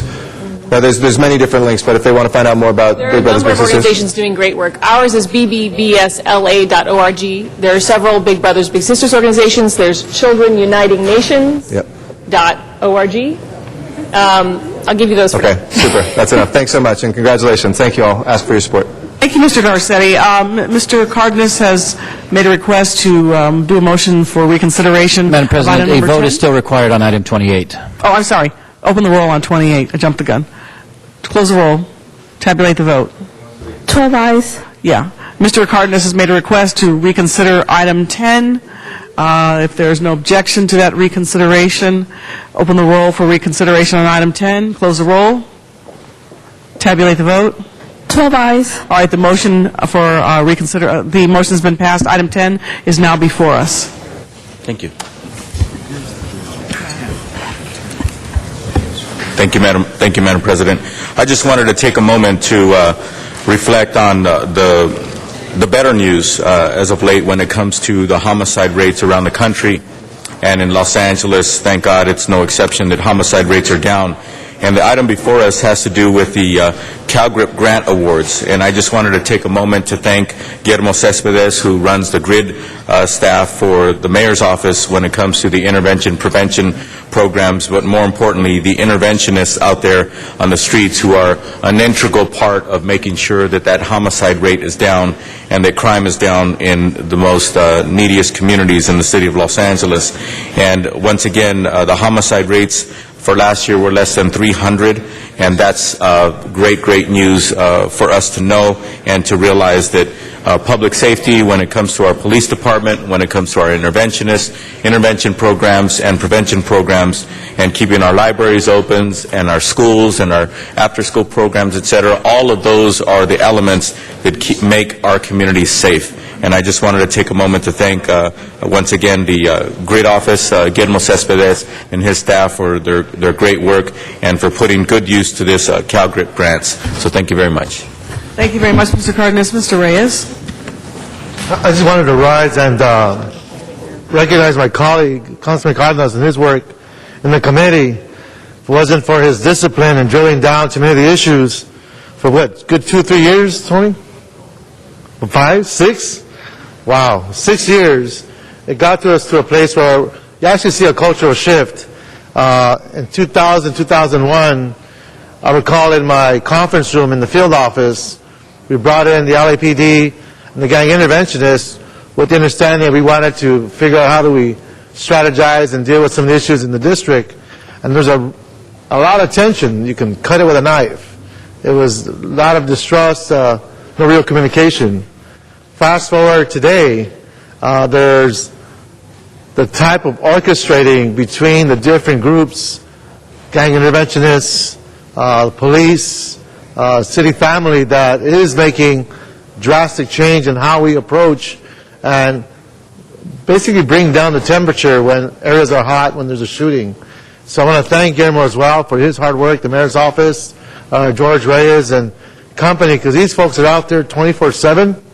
They're out there without badges or guns. They're out there with their sheer wits and courage, and these are the characteristics that are being demonstrated every day and every night. So I just want to rise and applaud them, thank them, because they are the unsung heroes in many ways, but it does also reflect the strong stewardship and concern and passion that Councilman Cardenas showed for this whole dynamic that we need to address in the city. So I want to rise and thank him and thank everybody for their hard work, because it shows in my district, and my communities really appreciate it.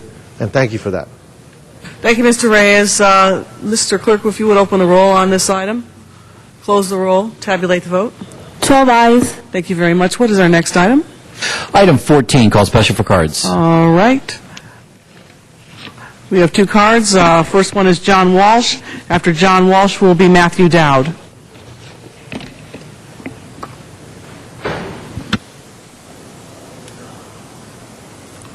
John Walsh, blogging at HollywoodHighlands.org. You have a new post up. Check it out. It's always a pleasure to speak in front of Miss Perry. She treats the public so nicely, and that's not sarcastic. That's true. We 100% favor of Cheryl Parisi and and Sajal Patel for the Workforce Investment Board. And I will not mention the Muslim Brotherhood, although I would have a right to do it under your new rules. Matthew Dowd. Okay, Mr. Dowd is not present in the chamber. There are no speakers in the queue on this item. Mr. Clerk, if you would open the roll, close the roll, tabulate the vote. 12 eyes. Next item. Item 16, called special for cards. All right.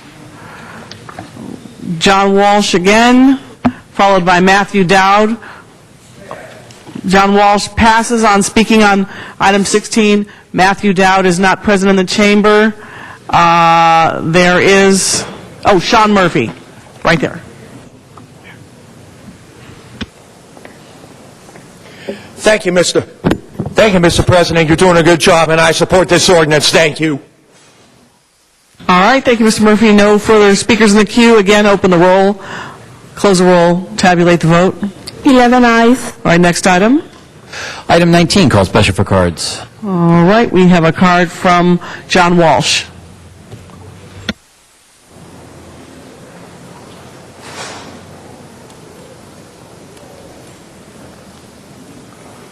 John Walsh, Hollywood Highlands, HIGHLANDS.org. Email at HollywoodDems, DEMS, at gmail.com. Of course, Perry for mayor, that goes without saying. And this concerns the Gateway LA property-based BID. These BIDs, some are well-run, some are poorly run. The one in Hollywood has a very good police force. They're doing a good job on Hollywood Boulevard, and this one, I hope, is doing a very good job where it is. And notice, when I'm treated like a human being, I don't scream and yell. When I'm treated like a piece of trash, I'm human, I scream and yell. Thank you. No further speakers in the queue or public comment cards. Mr. Clerk, please open the roll on this item. Close the roll. Tabulate the vote. 11 eyes. Next item. Item 20, called special for cards. All right, we have one speaker card for item 20, Mr. John Walsh. Mr. Walsh passes on item 20. Please open the roll on this item. Close the roll. Tabulate the vote. 11 eyes. Next item. Item 22, called special for cards. We have one card on this item from Wayne Spindler. Wayne Spindler is our one speaker. Just a note on one of the previous matters, a councilman wasn't present, and he voted yes anyway, and there's been automatic voting again. Just to make a note, it violates the Brown Act. Now, in this award here, this was the situation, we're at 22. This is the waiving a street and alley improvement, correct? This is 22? Okay. So, on these projects, a lot of times these developers come in on these projects, and they, as part of their plan with a lot of the community meetings, they have dedications. Now, what we have here, they're waiving street and alley dedications and improvements, but there's no community impact statement. Planning and use management and public works waive consideration. What are they? There's a street on Westmont Drive. There's supposed to be a dedication. There's a new development. Now we're waiving these matters. this is the problem with the neighborhood councils. The neighborhood councils usually consider all these projects, and they weigh in on them, and then whenever the developer changes his mind on a design or doesn't like something, they go and they can come to the council, go to their councilman who has so much power over these matters, which is Council District 5 is Paul Koretz, and they can change it because nobody here is considering anything. Nobody here has any reports. You just press your button, you're present, you can walk around the room. Every time the votes are tabulated, it's going to be yes unless they push the button no before the roll is cured. This is a city on automatic pilot. It needs to stop. Thank you. No speakers in the queue on this item. Mr. Clerk, please open the roll, close the roll, tabulate the vote. 10 ayes. Next item. Item 24, called special for cards. All right, we have a card from John Walsh, from Matthew Dowd, who is not present in the chamber, and then, all right, Matthew Dowd is back, and then Wayne Spindler. Mr. John Walsh. John Walsh, blogging at HollywoodHighlands.org, and also Facebooking at Mickey Jackson, M-I-K-I Jackson. Right now, we have 1, 2, 3, 4, 5, 6, 7, 8 sitting down in their seats. Ms. Hahn, I don't see her. She's out raising money. I'd like to finish for running for Congress. Hahn for Congress, that's Jimmy Hahn for Congress, Deborah Bowen, or Deborah Bowen for Congress. He still has not talked about this item. Bye. Mr. Matthew Dowd.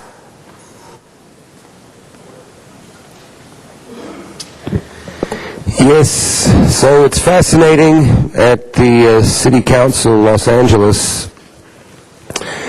And here's why. It's the only thing I'm trying to settle the case that we got the injunction for, and you've seen the performers, and I am going to tie this in, so let me say how. But kind of one of the reasons they're not settling is they say, oh, we don't have the money, there's a general fund, there's a shortfall, and all these things. Madam President, he still has not Please get back on topic, sir. Yeah, for the installation of various plaques, pedestals, and honorary street signage, of all places, Bernie Park's district, the guy who's meant to have the handle on the budget right now, delivering the city from the fiscal crisis, but wait, let's put up a plaque in CD8. I love the 8th district, whoever, that's where you get the best 8ths, in the 8th district under Prop 215.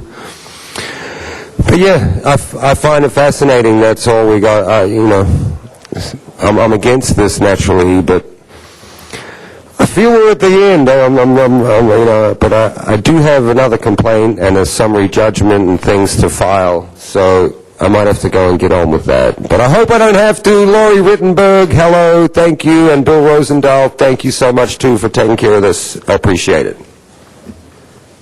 Mr. Wayne Spindler.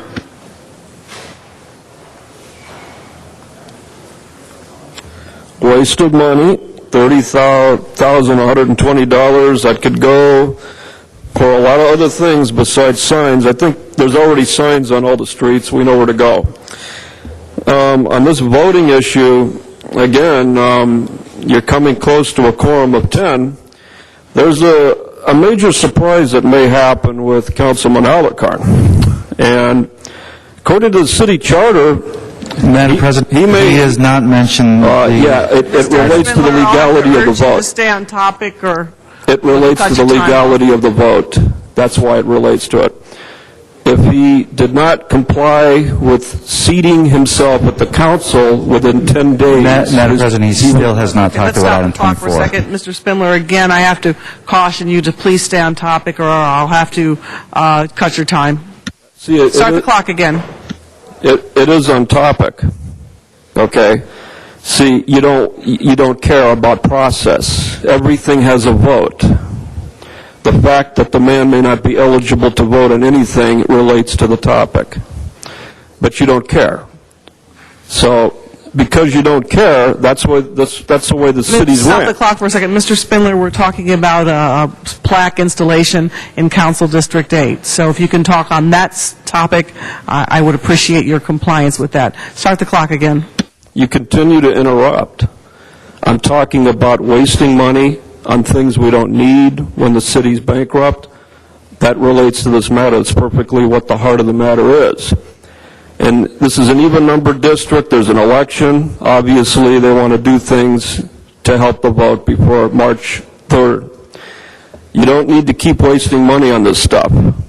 If people need to start being in their chairs and voting on all of these matters, and they're not.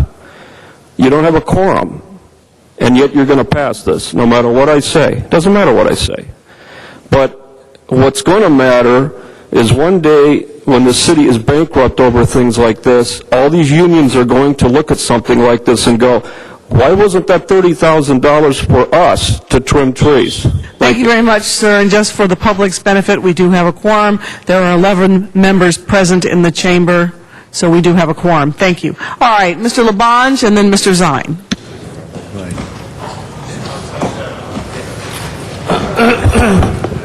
Now, this is a good thing. Mr. Parks wants it. Vote approval. Thank you. You don't want it. Mr. Zine passes. Open the roll, please. Close the roll. Tabulate the vote. 11 ayes. What's the next item? Item 27, called special for cards. All right, Wayne Spindler.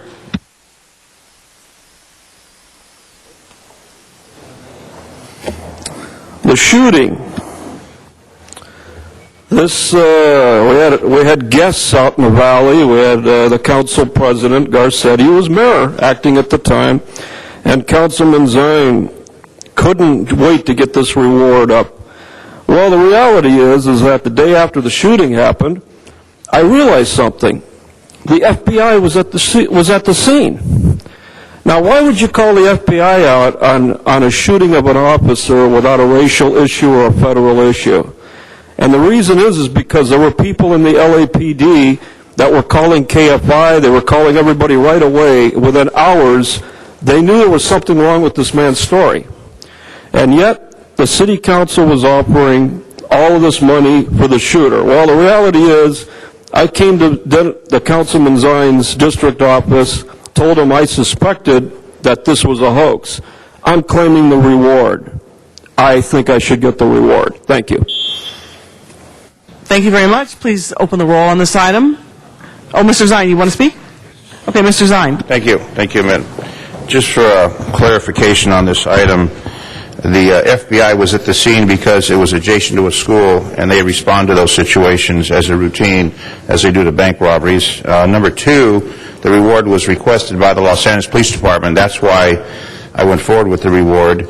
And the reward is being withdrawn, as we've heard in the news that the officer did not get shot by an individual. And number three, the individual, since we received $100,000 in contributions, donations, David Gold from the 99-cent store, who donated $9,909.99, has asked me to donate those dollars to law enforcement charitable organizations, which we're going to do.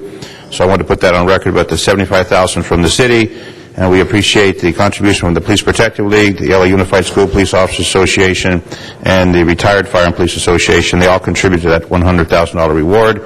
But in response to what we're seeing in the news, that's all being withdrawn, and the 99-cent store donation is going to go to law enforcement Memorial Funds charitable groups. Thank you, Madam President. Thank you, Mr. Zine. No further speakers in the queue. Please open the roll. Close the roll. Tabulate the vote. 11 ayes. Next item.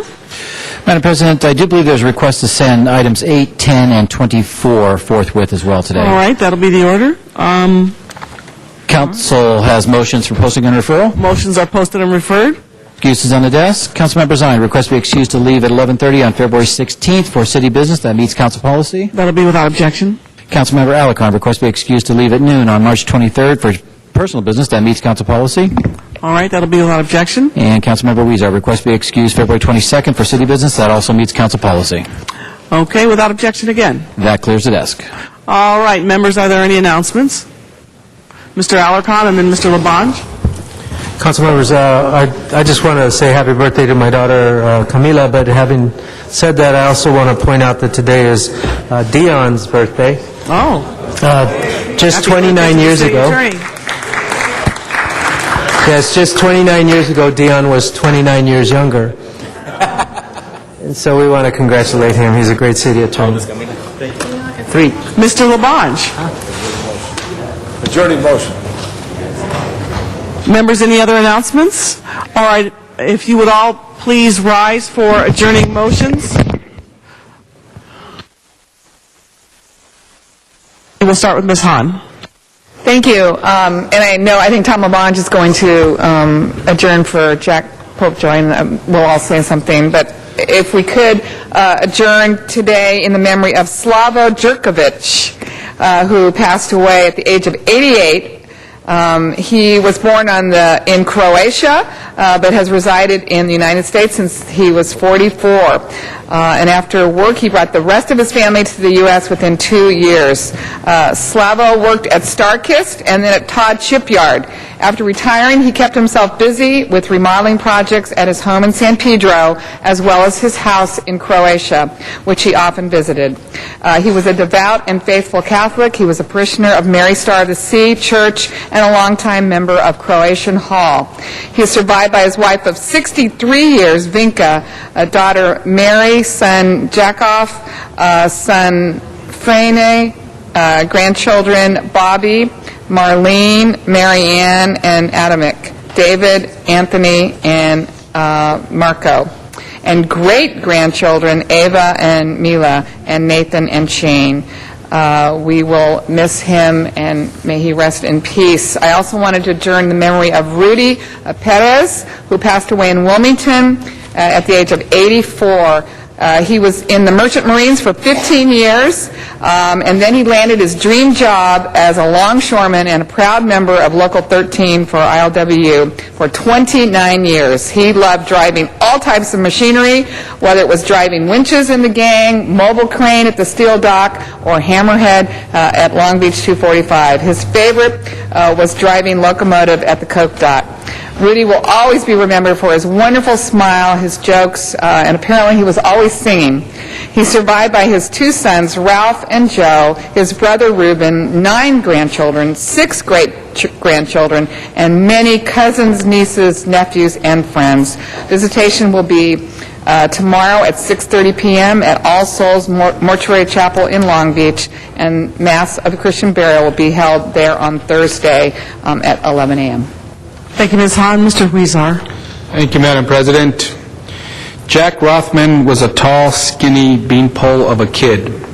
His hair was messy. If there was a pen nearby, he took it apart. He was brilliant, always the smartest kid in the room.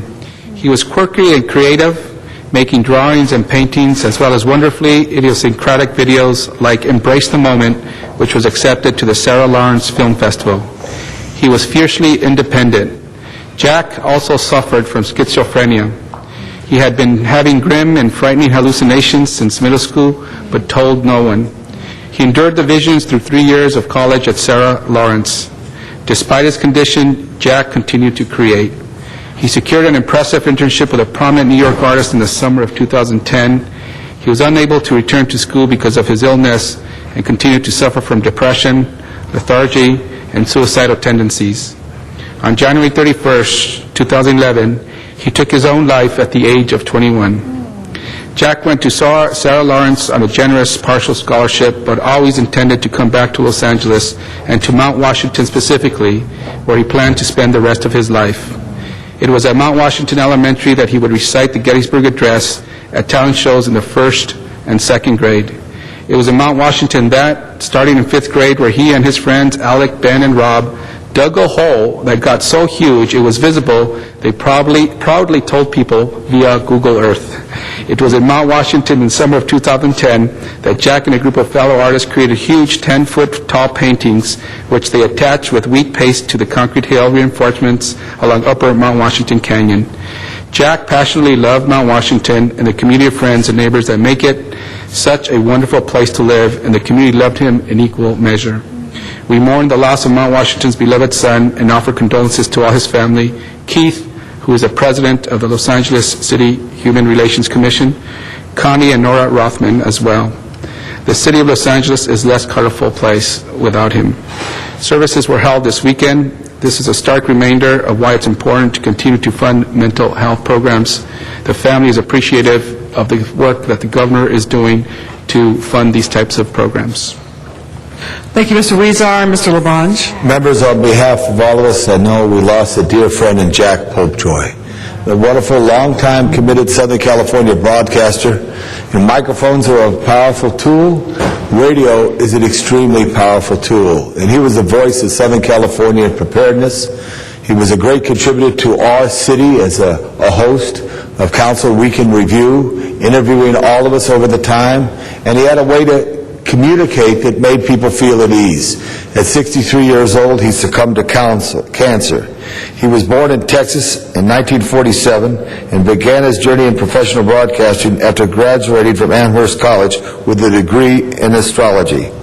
He worked at stations through Boston, Philadelphia, before starting working in Southern California in the late 70s. He also served as a TV reporter for Channel 13. And here, as I said, he worked for 35 and did a tremendous job of informing the public about how the city operates and asking the tough questions, because it wasn't always easy. Council Week in Review. He was a creator of the annual Great California Shakeout, which I know our colleague, Mr. Greg Smith, was a great proponent of. That was an event we had, a disaster drill every year, which now continues since 2008. He was dedicated to overall disaster preparedness and even taught workshops on the subject. Popejoy did voiceover for the Shakeout soundtrack and told the Wall Street Journal in 2008, "We want to make it feel cool to duck, cover, and roll." And he did that. Because we all know, just as I'm speaking right now, there will be another earthquake in Southern California, and Jack was always there to make us feel prepared. He's distinguished career as a reporter for more than a quarter of a century, and he also was a recipient of 27, just recently in January, in Universal City, received his 27th Golden Mic. A dedicated professional, and when a professional does their job with a great radio voice and then gets involved in community and changes the way life is in Southern California for making people really realize how important preparedness is, he's an angel. He's with the angels. He's an angel from the City of Angels, and I ask we all stand in his memory and adjournment and chime in addition, that we know that sometime in the future there will be a public ceremony to honor Jack Popejoy, a great Angelino. Thank you very much, Mr. Labange, and I hope that we all remember him as the consummate professional and that he was highly regarded in the broadcast industry, and I think he touched each one of our lives.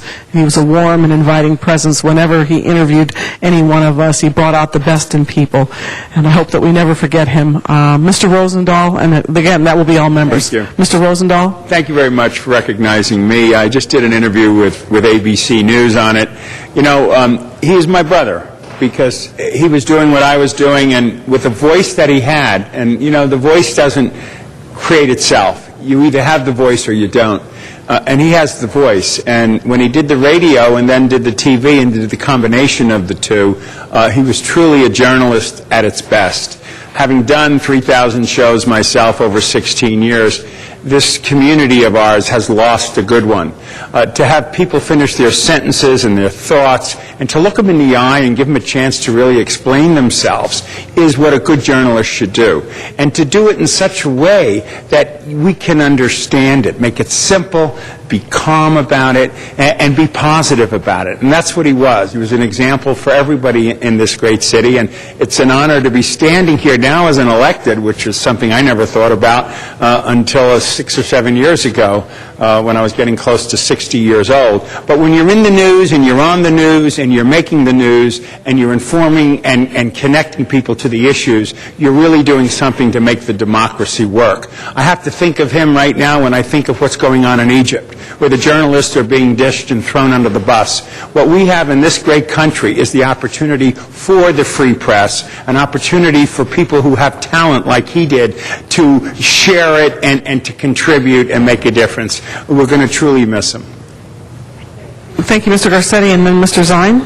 I'll just be brief because it was well said by my colleagues. The other thing that always struck me about Jack is how well prepared he was. He's probably the best prepared journalist I've ever been interviewed by. I mean, he sometimes knew more about the topic than the person he was interviewing, I will confess. And that was always incredibly impressive because it made him a real citizen journalist. And a lot of people used to say, oh, Channel 35, that's just a station that puts on stuff that you guys want to put on there. Jack made sure that the same questions that any member of the public would ask were asked in a respectful way, but were asked the hard questions, forced us to come up with the tough answers when those issues were here. And it's just a huge hole in Los Angeles. So we miss you so much, Jack, and mourn your loss.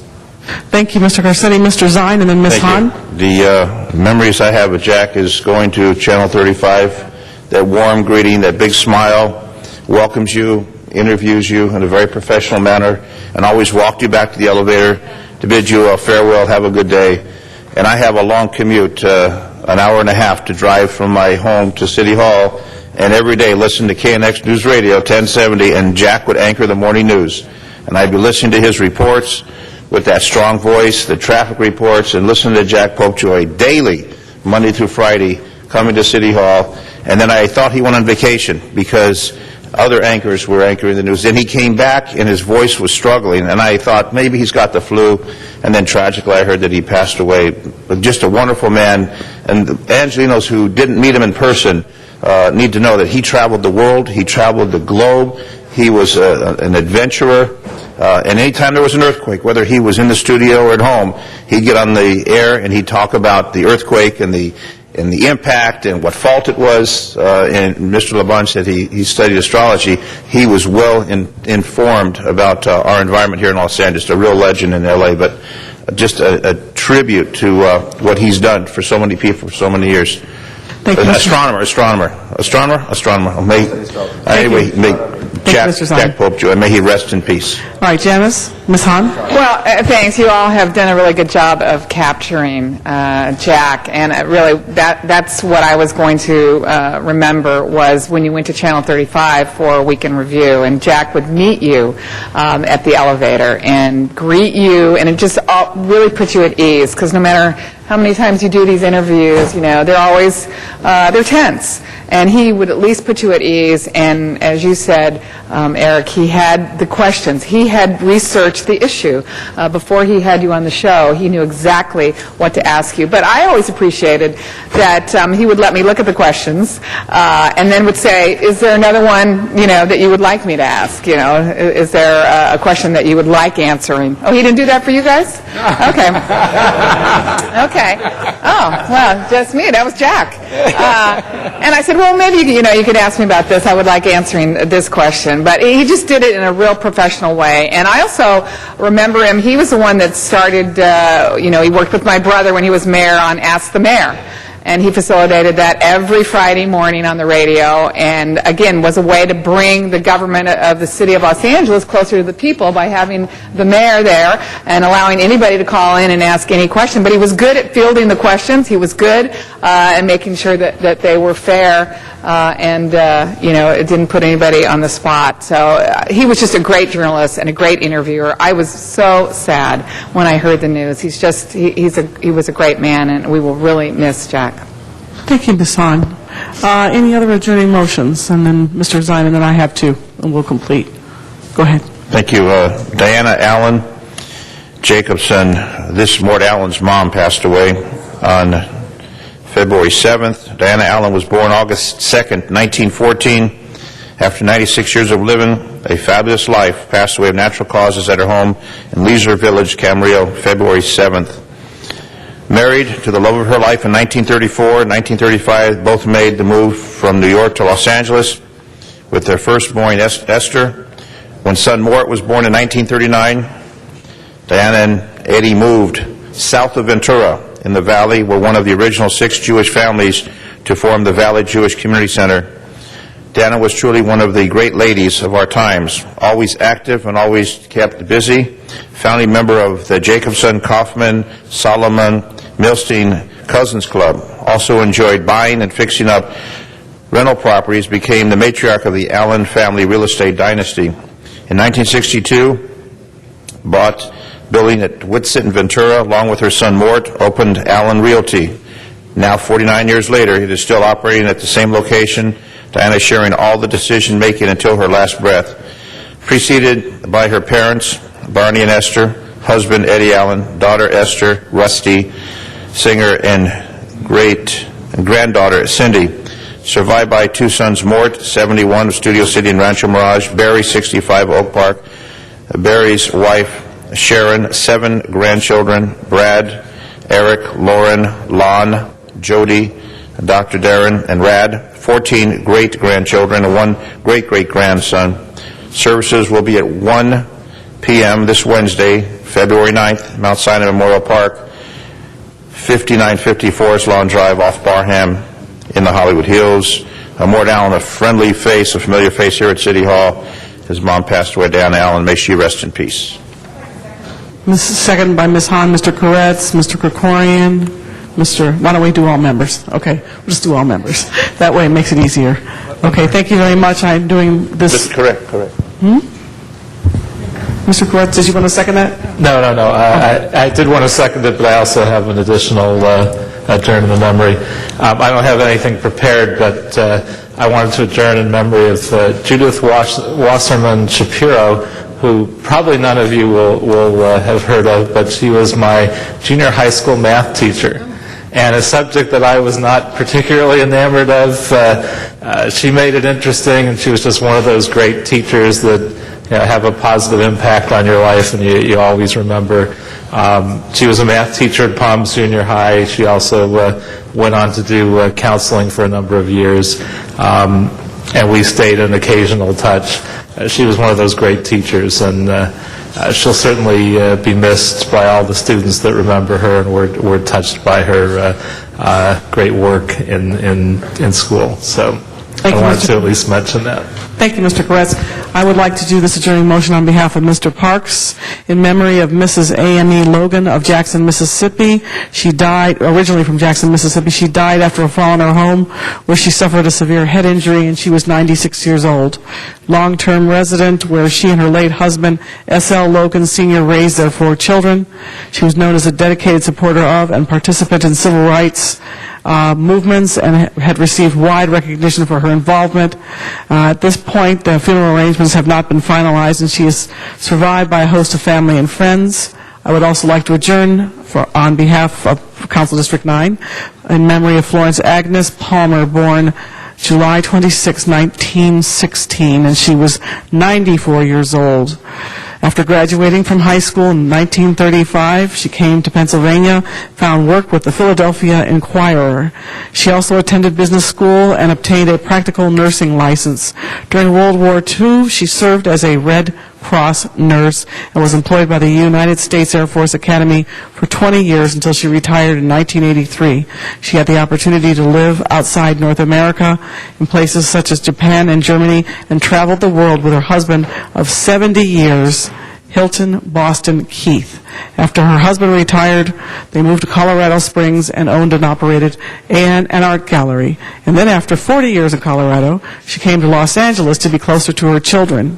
She was a courageous woman with a sense of style, and when she was a young woman, she played professional basketball, roller skated, skied, and maintained an adventurous nature throughout her life. She spent her senior years helping and caring for others in her community and is survived by 3 children, 5 grandchildren, and 13 great-grandchildren. She will be sincerely missed. Thank you very much, and Mr. Clerk, would you please call the roll? The meeting is adjourned. Thank you, everyone.